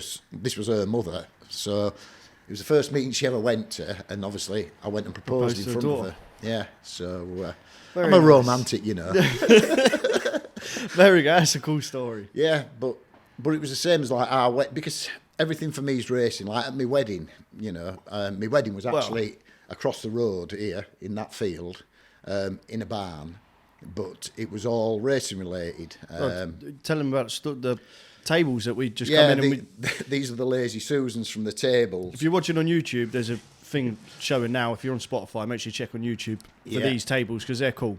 So we had all the various tables. So anyway, we're getting married in a barn across the road, and we like to do stuff a little bit different. So I've got friends, Big Pete monster truck team. He had his monster trucks there, and then I had F1s. Norm Thomas's dad brought his F1 down. We had F2s, we had Rebels, and we just had car display basically. Yeah, there's a little show here for your wedding. And then we it's just like, so for the giving of the rings, what we did, on every seat, we put an envelope on every single chair. There was no seating order, it was all outside, and you just went and sat on a chair, and there was an envelope, and it said, do not open until asked. So everybody sat there, and what me and the missus had done is we'd put washers in every single envelope, apart from two, one at each side, and they had the wedding rings in. So we said, right, open your thing, whoever's got the rings, please come forward, you're doing the rings sort of thing. So as it happened, it was her auntie and one of her friends got the rings, they came forward, we did all that, and then, as I said, the meal, none of this fancy stuff. We got to the local Chinese and went, can we have 10 set meals for 10, please? And they brought them all in. They were brilliant though, wasn't it, Norm? They were all in the cart, in the metal, and you just, all on the middle at table, you just spun it round, picked what you wanted, and did what you want. And then for the night, for the evening do, we had a burger ban, just from the local grass tracking track. Yeah. So he came and did burgers, chips, and whatever, and that was good. And then in the afternoon, one of my mates called in a couple of times with his ice cream van, one of the ice cream men I knew, and we had fireworks, and we had pole dancers, and it was, and then Richard's brother-in-law, Bones the Kiwi, because we had the pole, all of a sudden there's this commotion, we're like, what's going on here? And Bones comes running through the middle in a mankini, straight up on the pole. Fortunately, his missus had made him keep his underpants on, because, believe you me, he didn't leave anything to the imagination. Poor Wendy's just like, oh no. So yeah, because we had pole dancers and everything. We got this portable pole, and where the pole dancers were, because my missus used to do it as exercise, pole dancing, so she knew a few pole dancers and that. But what we'd done, because my old man, I'd got him a chair right at the front where the poles were, and his best mate, my Uncle Stan, they were both sat there, and we'd put reserved for the perverts on the back of it. So, yeah, no, it was good. That sounds like a good wedding to me. Well, it was a 3-dayer, because it started on the Friday. On the Friday, we had a barbecue and everything. I had a guy who used to race mod stocks. Your dad will hear about him because he was called Neil Clayton, and they have his memorial trophy every year. So he came and he played guitar, and we sat across there having a big barbecue and everything. Then we did the Saturday, which was the wedding, and then Sunday morning we struck the barbecue up and we just had a chilled out, massive barbecue breakfast, and it was just brilliant. It was just fun, and the weather was mint. So, yeah, it was. Christy. It was a wild wedding, nearly as wild as Richard's was. When we wrecked the hotel, well, no, we didn't wreck the hotel. They were very pleased with us at the hotel. His wedding, I was Richard's best man. Right. When him and Helen got married, and they had it at Cave Castle down the road. And there was this suit of armour in the corner. And everybody, and he's like, look, don't do it. The guy who runs the place, he said, everybody ends up in that suit of armour. So anyway, everything goes on, we have a great day and all that, and then we start drinking. And I don't even know what time it was in the morning. The guy behind the bar goes, look, I've got to get up and make you a lot of breakfast in the morning. I'm leaving the bar open. Just be honest. There's a jar there. Put in whatever you think's right, but don't do the champagne and don't dance in the suit. And he just went to bed, didn't he? Just left us there with the whole bar open. We didn't even do the suit, did we? No, we left it. Yeah. Oh, you done the right thing. We did the right thing, but yeah. You did run the bar dry though, probably. Yeah, we did. Yeah, we did. It comes back, there's nothing left. Somebody had the helmet on though. Yeah, somebody had the helmet on, but no, we drank. But the bloke just said, "Look, I'm up in 2 hours making you lot breakfast." Yeah, I need some sort of sleep. Yeah, he said, we've made money off you. Just don't do the champagne. That's all he said, and we just had a brilliant night. So, yeah, but that was what I was saying to you earlier. Is for me, a lot of this is the social side. Yeah, your friends. Buxton. The things we've done at Buxton and the times we've had in the bar at Buxton, we've had Can on the Shelf. We used to do a naked Grand National, and honestly, just ridiculous. And yeah, so the tradition at Buxton was we'd all go in the bar afterwards. This was when it was the old bar, and it was, it was a different world 16 years ago, wasn't it, slightly? So come midnight, it's like we're all smashed and we've done drinking competitions and everything. It's like, right, naked Grand National time. So a load of us, and this is women, not just blokes and women, onto infield, onto track, off we go for a full lap at midnight round the track. And it sort of became a tradition until they got the spotlights. Oh no. And that finished it because we were 3/4 way around and Matt switched the lights on. So that then finished it. But no, we've had some brilliant times. Definitely sounds like you've had some crack. Yeah, the social for me was always as much as the racing, and that was what I tried to do with the Stoxkarts. Every year we have what we call the Skeggy Treble, where we do a Thursday, the Sunday, Monday, August bank holiday, as in the Rebels, and we just have a massive barbecue and party, and it's down brilliant. Skegness for like Friday, Saturday, or whatever. Yeah, that's what we tend. We all tend to go out on the Friday night, and then the Saturday night we have a big barbie, and then Sunday and Monday we're racing. So yeah, so we do that every year, and we'll be doing that again this year. Fingers crossed. So. Yeah. So for you, it's definitely is massively about the social, and you've brought that into the Stoxkarts as well. Yeah. And trying to get everyone involved. Everyone's involved. We're all going to have a good time, whether we do well on the track or not. It is what it is. We're all going to be, and we're all going to enjoy ourselves. That's it. You get your people. Don't get me wrong. The likes of Frank and all these lot, they enjoy it. They enjoy it in a different way to me, and it's not all about drink or whatever. That's not got anything to do with it. But they're serious racers. Racing's in my blood, but in a different way. Yeah. Like I say, I've got stories from racing that we can all go on about. But for me, the racing wasn't the be all and end all. It's the way of life, and that's where I'm different from a lot of other people, really. Good. You definitely need that in short ovals anyway. Yeah. TV appearances. Done a few of them. How's that come about? And what have you done? We did a programme called Hobbs Choice, which she was the world water skiing champion, and she used to go and do half-hour programmes doing different sports.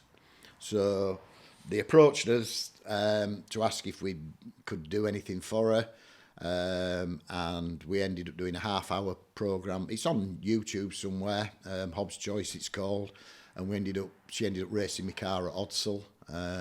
Your F1? My F1, yeah. And wrecking it. The only annoying part of it really was it was done for Yorkshire Television, So we gone and practiced up at the air. I mean, this is days before GoPros and everything, right? So we're practicing up at the airfield, and the cameraman is sat on the nerf rail, right, with a rope round him through the mesh on the screen, sort of leaning back so he can get the angle going up an airfield. Do you know what I mean? Way before the GoPros. Health and safety just doesn't come into it, right? So we go to Oddsall, and so she turns up on the day, and she's got brand new racing gloves, racing boots, OMP suit, Simpson or Bell Crasher, thousands of quids worth of gear. Goes out, trashes my triple plate clutch, bends my chassis. What do we get? Thanks, that were brilliant. That were it. You just think, fuck's sake. They just caused about $2,000 worth of damage. And so, yeah, we did the Hobbs Choice Yorkshire Television. We did a thing called Grace's Amazing Machines or something that we did down at Skegness, some kids' programme. We did that with the Stoxkarts, and that was funny. So that was for the BBC. So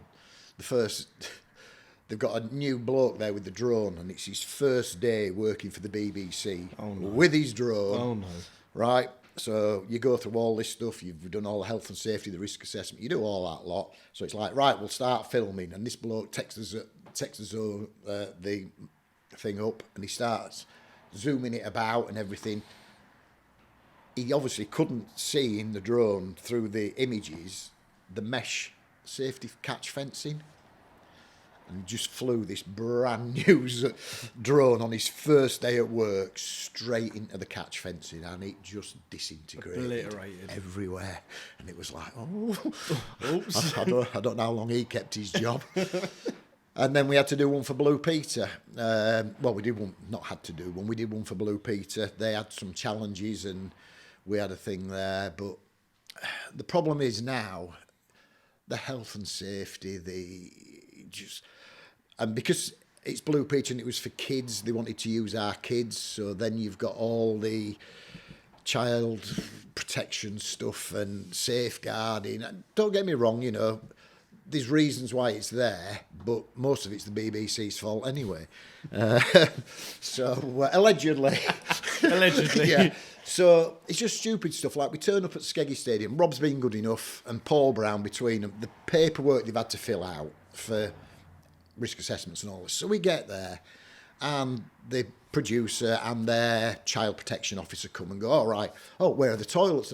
And I said, I thought they wanted to go to Lou. And I went, just at the end of the bar there. So we're in the bar at Skeg. She goes, brilliant. So where are the kids' toilets? I went, well, at the end of the bar there. She's like, no, they can't use the same toilets as adults. I'm like, you what? Oh, no, we can't have the children using the same toilets as the adults. I'm like, well, they do at a race meeting. You know what I mean? It's like, no, we can't do that, not with the BBC. So then we had to quickly make a poster and over 18s only. We had to get the keys off Rob, go downstairs, open the under toilets and do them as the kids adults and kids. And, it just... Too much. So halfway through, this is probably going to get cut anyway, but anyway, halfway through, this child protection woman comes up to me with the producer. And she said, excuse me, Ian, can we have a word? And I went, yeah. She says, we've got a slight issue. And I went, what's that? She goes, you do know the kids are all mic'd up and we can hear everything you're saying? And I went, yeah. She said, well, we don't think your language is very appropriate. And I went, well, what do you mean? I've not sworn. I've not, I've called them numpties or whatever. She goes, well, yes, but you were calling one of the children who had quite big ears, you were calling him Wingnut. And I went, that's his nickname. And she went, well, no, we don't think it's appropriate. Well, I lost it. And I went, right, listen, love. And she went, don't call me love. I went, no, apologies. I said, listen, your problem is that you people don't live in the real world. These kids live in the real world. They're in the racing world, I said, these are proper, down-to-earth kids. I said, from all walks of life. Some of them are kids of millionaires, some of them live in council houses. It doesn't matter. They're racing kids.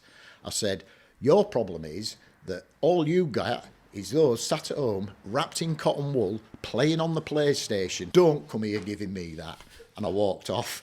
So, That didn't work then. That didn't go down well. No. Anyway, at the end of it, though, but of course, what I didn't realise is all the sound engineers and all them, they can hear all this, can't they? They're all laughing their heads off. So at the end of it, the director comes up to me and she said, I have to be honest, Ian, and say, these are the best kids we have ever worked with. They took instruction. Yeah, they're going to be, this, they did. Yeah. They're going to be. And then one of the sound engineers came across to me at the end and he went, mate, we were just absolutely howling because none of us can stand her. As I say, that bit's going to get cut probably, but I just thought I'd tell you. Yeah, no, anyway. there's quality. So I won't, to be honest, if we have to do another TV thing, I won't do another thing that involves kids. It's just too much like hard work. It's ridiculous. You know, don't get me wrong. I agree with health and safety, and we have to do things a certain way. But you know, I've been When around. they're telling you how to 45 act. years. Yeah, when they're telling you how to act, it's a bit like, hang on. Yeah, It's never been a problem in the past. no, that's it. Yeah, no. I'm analog in a digital age. Yeah. I always say it. So that's it.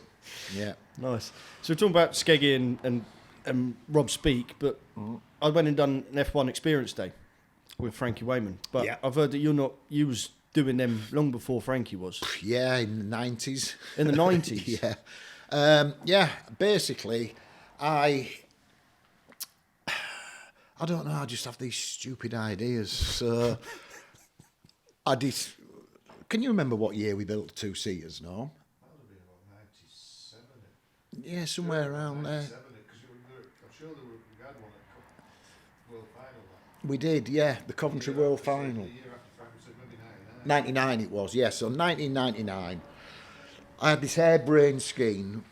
McLaren F1 team had produced an F1 two-seater. Yeah.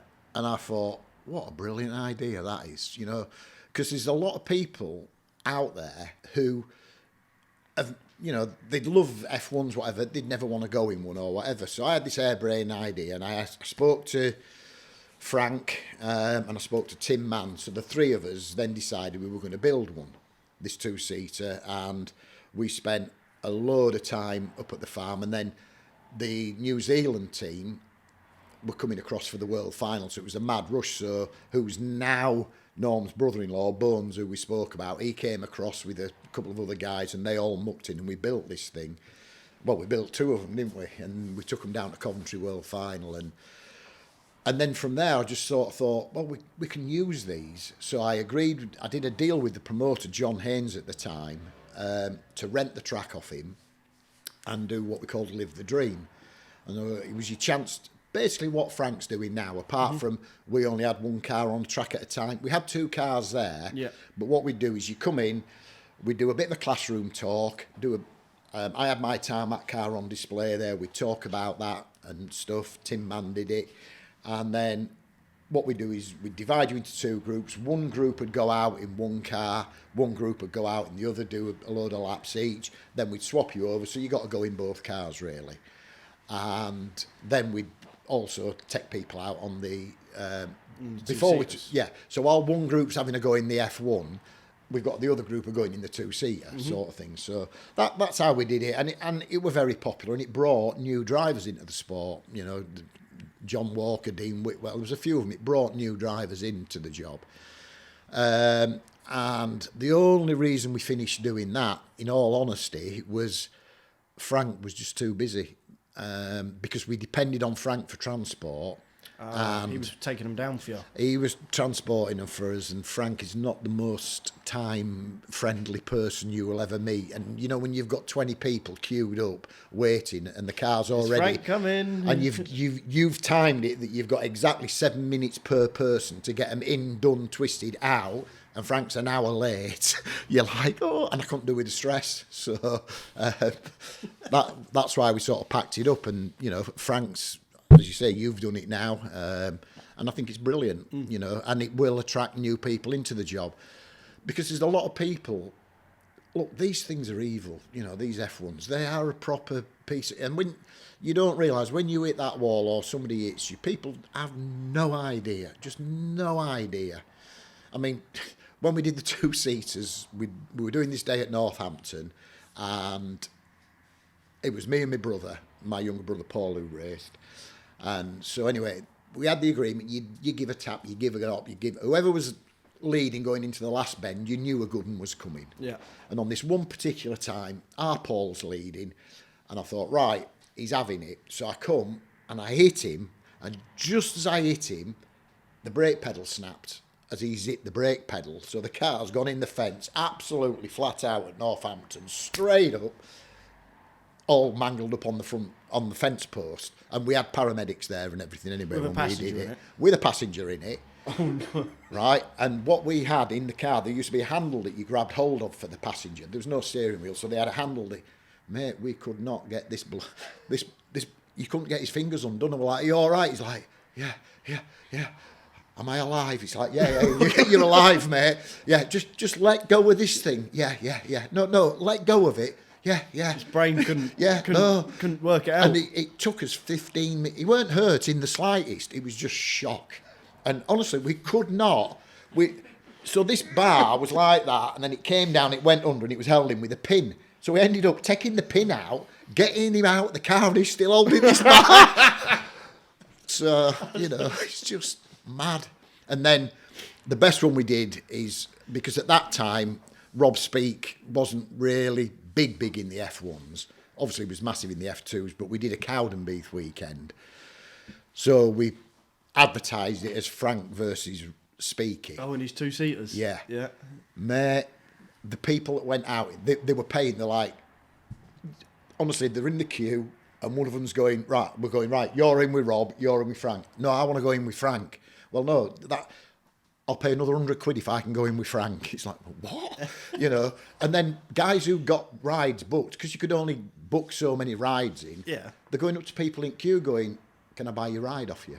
Can I buy your ride off you? Anyway, Frank and Rob went out in them. Mate, how the cars stood it, I don't know, because they were not hanging about. They were leathering the 7 bells out of each other. And with passengers in. Oh, yeah. But the passengers were loving it, So, yeah, 2 different breeds of people, I suppose. Yeah. But, no, the Live the Dream was brilliant, and I loved it. And it's like Frank says, the pleasure he gets out of watching people getting pleasure. It's the same as with the karts. That's the buzz you get from it. Mm-hmm. Seeing, for me as well, with the kids, seeing kids that come into it that, no racing experience. Some of them might have done micro F2s or whatever, but majority of them, Thomas is a classic, comes into it, no racing experience, comes through, looking 6, 7, whatever many years later, bloody V8 world champion. Yeah. So that's the buzz you get from it. Well, you see them from the early age, that's right. There's people at Arena Essex that I've got memories of, and they're saying, I remember you when you was a little nipper, 13 years old or whatever, and now you're nearly 30 years old, and they're like, I've watched you grow up racing, and you actually get to see them in your formula. But what do you look at? When you spoke to Andy Smith, how long did Andy race? I don't know. But, like for myself, on and off, I've raced, but these kids, they're starting at 7 years old. So, by the time they're 20, they've done 13 years racing, and they're only 20 years old. Yeah. That's the crazy part. We couldn't... All right, yes, you could start minis. I didn't start minis, but I started racing at 17. So by the time I'm 20, I've raced for 3 years. They've done 13 years, So that's the difference. But I do think it can also produce burnout. Yeah, well, who was we speaking to before? I can't remember who I was speaking to before, and they said, I won't be racing when I'm 30. Said I've done... 21 years of racing by then. Yeah. And their dad, I can't remember who it was, but their dad's proper, the one of them dads. You're racing every week, that's it. We're getting the car ready, spending 4 nights in the garage every single week, the whole time they've been there. And they've been doing it for 20 years. Yeah. And they're only 30. It's I'm not going to be doing it past 30. Yeah. Don't blame you, to be fair, because they will produce burnout, and you think, is there more to life than it? I need to go try and do something else. Yeah, but I tried that for a couple of years and ended up buying a Stoxkarts Formula instead. What are you going to do? Go to pictures? I did that last night, actually. Mrs. took me to pictures. I bloody hated it. But no, there is more to racing, to be fair. Particularly when you get family. When you get when you're younger and whatever, fair enough. But as you youngsters grow up, and then like for me, it was my boys were both, well, the eldest one was really good at rugby, so we were off. You know, I missed a load of his rugby because I was racing, so his mum would stay and race with him. And, you know, then my youngest, he was brilliant at football, so it's like racing, but don't do it, you know, you've somewhere, and this is where, when you listen to Paul Harrison do interviews, he's somebody you should get because rubber's brilliant. But he says he made a conscious decision that racing was going to take second fiddle to his thing, whereas Frank, there's nothing else. There's nothing. There's it's nothing racing. else. This is the best thing there is to do. There's Paul Harrison, I remember him saying that it's 2 nights a week, that's it. Not spending any more than 2 nights a week. Yeah, but all he did was stand there looking was at it. Oh, yeah, all he was doing was saying to the lads, "Oh, we need this doing, we need that doing." He don't lay a spanner on them. So, he don't get his hands dirty. When we get Paul on the podcast, we'll be mentioning this. 100%. Yeah. Well, it's a classic thing on Gears and Tears. Yeah. They've got the car on the ramp and he walked up to it and he just gets a hammer, doesn't he, or something, and he goes, ting, ting, ting, ting. Yeah, that's right. Good for eating final lap. And like, his mechanics are going, that's the first time he's got his hands mucky since we've known him. Yeah. Just for camera. Yeah. Yeah. So, all right, moving on then. We've got this amazing thing in the background. Yes. Talk us through it. What is it? I know it's an F1, but... Well, it isn't. Oh, it isn't an F1? No, it's actually a hot stock or a V8, so it's a V8 Rover. hot stock, right. So it's got the Rover in it. It was built by a guy called Rob Moore, who used to race V8s and F1s. And basically what it is, he built it, obviously for road legal, but the law was changing. It's called an SVA that you have to on it. So the law for Q plates and everything were changing. So Rob built this in secret because he knew the law was changing. And then about a week before it was supposed to, before they were changing the law to basically make them illegal, he took it undercover down to the local ministry place to get it done. And as he drove in, there was a big sign saying, due to the number of kit cars and everything that haven't been completed within this time, we're extending it for another year. So he turned straight back round, drove home, put it back in his workshop for another year. And then in 1997, the week before they changed the law, he got it through with the MOT so that nobody could ever make another one. So the law then changed that you can't do them. There's nothing on that now that would allow you sharp edges, radiuses, there's all these certain rules that you just can't get it through an SVA now. So Rob did that, he built it, he did a couple of shows with it, but then it spent a lot of time at Richard Baldwin Motorhomes, because Richard basically paid for the sign job that it had on it. So it spent a lot of time at Richard's. I saw it at the NEC about probably the year after it was built, I think 97, 98, it was on display at the NEC and I just fell in love with it. Tried to find who owned it, found out, I thought it was Richard that owned it, it wasn't, but anyway, approached Rob Moore to buy it, no, it's not for sale, it's not for sale.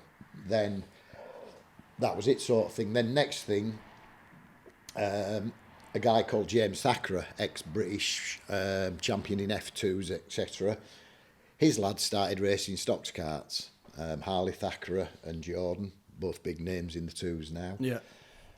And just when I was getting married, as I said, my wedding was all a bit motorsport thing. And James said, oh, do you want to use a two-seater at the wedding? And I'm like, yeah, but, you know, Rob bought it. He goes, oh, no, I own it now. I'm like, you what? He goes, yeah, I bought it off Rob. I'm like, oh. So my wedding present off James and Leanne Thackeray was they lent me the car for a week. So I went to the register office in it when we got married up at the register office. And then it was my car for my best man took me across the road. Yeah. From here to there. Yeah, well, we just did a quick diversion down the roundabout at the bottom and came back. But yeah, so basically James Thacker owned it, and we were obviously at the wedding. We got very, very drunk, and I just said to him, "Look, if you ever sell that, I want it. I don't care how much it is. I want it. I don't want anybody else having it." And he said, "Yeah, I'll give you first refusal on it." That was it. And then a couple of years later, just totally out the blue, he rang me up and said, do you want to buy it? And I'm like, yeah. And he named a price, and I went, and I sort of ummed and ahed, and I just thought, nah, I just can't pay that. You know, I just can't justify it to myself. So I actually said to him, look, no. I said, I'm sorry, James, it's just, you know, that little bit too much. So he said, well, look, well, basically we did a deal, but the deal was that if I was ever to sell it, he gets first refusal. Right. Which and James knows I'm a man of my word. So if I die and my kids sell it, that's tough. But but I always said to James that he would get first refusal. So basically, there's a funny story to that as well. So his kids were racing, and we'd agreed it on the Friday, and we're racing at Birmingham, and something had happened with one of the kids, and they'd been done, and I'd had to dock them or whatever. And James comes up and he's giving it, and I said, James, just calm down. He's going, and I'll tell you what, he said, that car, you ain't having it. And I went, James, just check your bank account, the money's already in. And he was like that. He was like, yeah, bastard. So, yeah, that's it. So I bought it in 2000, well, whenever, 10 years ago, 2015. 14, 15, was it? What does it say on there? It'll say something. But anyway, I kept it. It just sat in a container. I was so busy with work and everything else. But you'd got it. I'd got it. That was it. And then I decided to have it all painted, and my lad Fly Signs did all the stickers and everything. And then I'm fortunate, I've got people. Richard Ainsworth, he's an ex-F1 driver. He's on there. Dino, he's well known in the Stockcars for painting cars. I've got Steve Howarth, his kids race. You know, just people have all paid a bit of money to have the names on it, which basically pays for the insurance and tax on it. So yeah, it's just me toy, me pride and joy. You get a lot of looks when you go out in it. I can imagine. And this is something I can imagine you owning. After just speaking to you now, if there was somebody owned it, it was going to be you. Yeah, well, that's partly why James actually had an agreement with Rob Moore as to who he could sell it to, right? So a bit like me and James have got an agreement. Yeah. James had one with Rob. And Rob just said, when he said who it was, Rob said, well, yeah, because, you know, it don't want to just sit in a garage. It wants to go out. You know, it needs to go out. To be fair, it hasn't done a lot recently because I've just been that busy, but it needs a new set of headers on it. And it's got a bit of a fueling issue, but it runs all right, but it's not perfect. So I want it perfect. So I'm going to put a new set of headers on it sometime after Christmas. I know we've just gone past Christmas, haven't we? So, well, past Christmas now, we're in the new year. Yeah, so yeah, very shortly it's going away and having some headers on it, and then I'm going to sort out a couple of bits with it. So, you know, it's just something totally different. It's horrible to drive. And I can imagine, did you say no one would be able to build anything like this and put it on the road again? Nobody will. can't. That's no. it. You got it in just in time, and that's it. I actually have the page, the Road Legal Stock Car, and the number of people that go on there going, well, you can, I can do this. Oh, you should get Frankie Wayman to build one, he could do it. And it's like, you can't, mate. And there's just so many internet people who think they know everything and they know nothing, you know. And so, no, you can't. And that is the thing with it. That's why it's worth as much as it's... Of course, yeah. It's only worth whatever somebody will pay for it, you know. I've been offered a lot of money. I've been offered over 50 grand for it. And I've turned it down because I'm not ready to sell it. But it's not the money, is it? No, it's absolutely. the only road legal stock car ever. Yeah. On the logbook, it's classed, because the guy who built it was Rob Moore, and it's classed as a Moore hot rod. That's what it says on the logbook. That's pretty cool, isn't it? Yeah. So, we got paid to go to Holland in it. That was the scariest thing. So I've got shale wing for it there as well. You went to Holland, did it? Yeah, was it cold? Well, it was snowing, mate. So we went to this show, Leeward, and it's on in a couple of weeks, apparently. Yeah. But they have a big show down in the south. And they paid us to go, me and the missus. So, I mean, North Sea ferries, when you turn up, they're like, what the hell is that sort of thing? So Here's we go. the paperwork. Yeah, but so we lands at I've only ever been pulled up by the police once, ever. And it was in Holland. The minute we came out of the port, it was like, whoop, whoop. I'm like, here we go. And obviously, knowing that I'd got the insurance, I'd got all the paperwork, everything. So this policeman's on the phone, and he comes back and he goes, "Okay, 3 things." I went, "Yeah." He goes, "You cannot go above 120 kilometres an hour." I'm like, "Right, fine."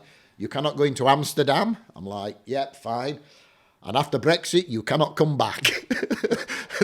that was it. So off we went, straight into Amsterdam at 150k. But anyway, where this show is, I don't know, it's just this massive straight road, but it goes across a lake, and it was blowing a gale, mate. And I mean, it's howling. So on the back of it, I've made a tow bar for it that bolts on. It's there. And on there, I have a bike rack, and I've got our suitcases fastened onto the bike rack, because there's no boot in it, obviously, but we're going over for 3 or 4 days. But we're driving across this thing, and it's gale force winds, right? And we are freezing. And I mean, absolutely. There's no escape. Nithered. And absolutely freezing. And this bloody gust of wind comes and puts it straight up on 2 wheels with shale wing on, like that. And I'm like, oh, shit. So I've got to turn into it. And I'm like, there's a fucking lake, you know, a reservoir or whatever it is there. Anyway, gets it landed down, gets to the end of this long road, pulls in, and I'm like, my missus turns to me and she goes, "I was scared then." I went, "You weren't the only one." I shit myself. So I don't use the shale wing a lot. No, I can imagine. But yeah, it's a toy, innit? It's a cool toy. When we you first can have a walked run in out in it later. Yeah? Yeah. Yeah. Well, there you go. You heard that here first. But it's horrible to drive, I'll just warn you. That's fine. It's fine. We've driven Rebels. We'll be all right. Yeah. Yeah. Wicked. So. Well, thank you very much, Ian. No problem. Hopefully we got through enough there. And some really cool stories and some back behind the scenes, really, of owning a Formula and running a Formula, being in the F1s for the time you have, from the time you started to the time you finished. Yeah, it's just, as I said earlier, you know, I'm not known as a prolific race winner. I've won 5 finals or something like that, but not a prolific race winner, but a heavy involvement in the sport. Yeah. I've done everything, you know, chairman, driver's newsletter, promoter, now Formula. So, you know, it's just taken over my life, really, I suppose. 100%. Yeah. And you won't change that for the world? No, I don't think so. Right, thank you very much. No problem. Hope everyone enjoyed the episode. If you do, make sure you like, comment, subscribe, and we'll see you in the next one.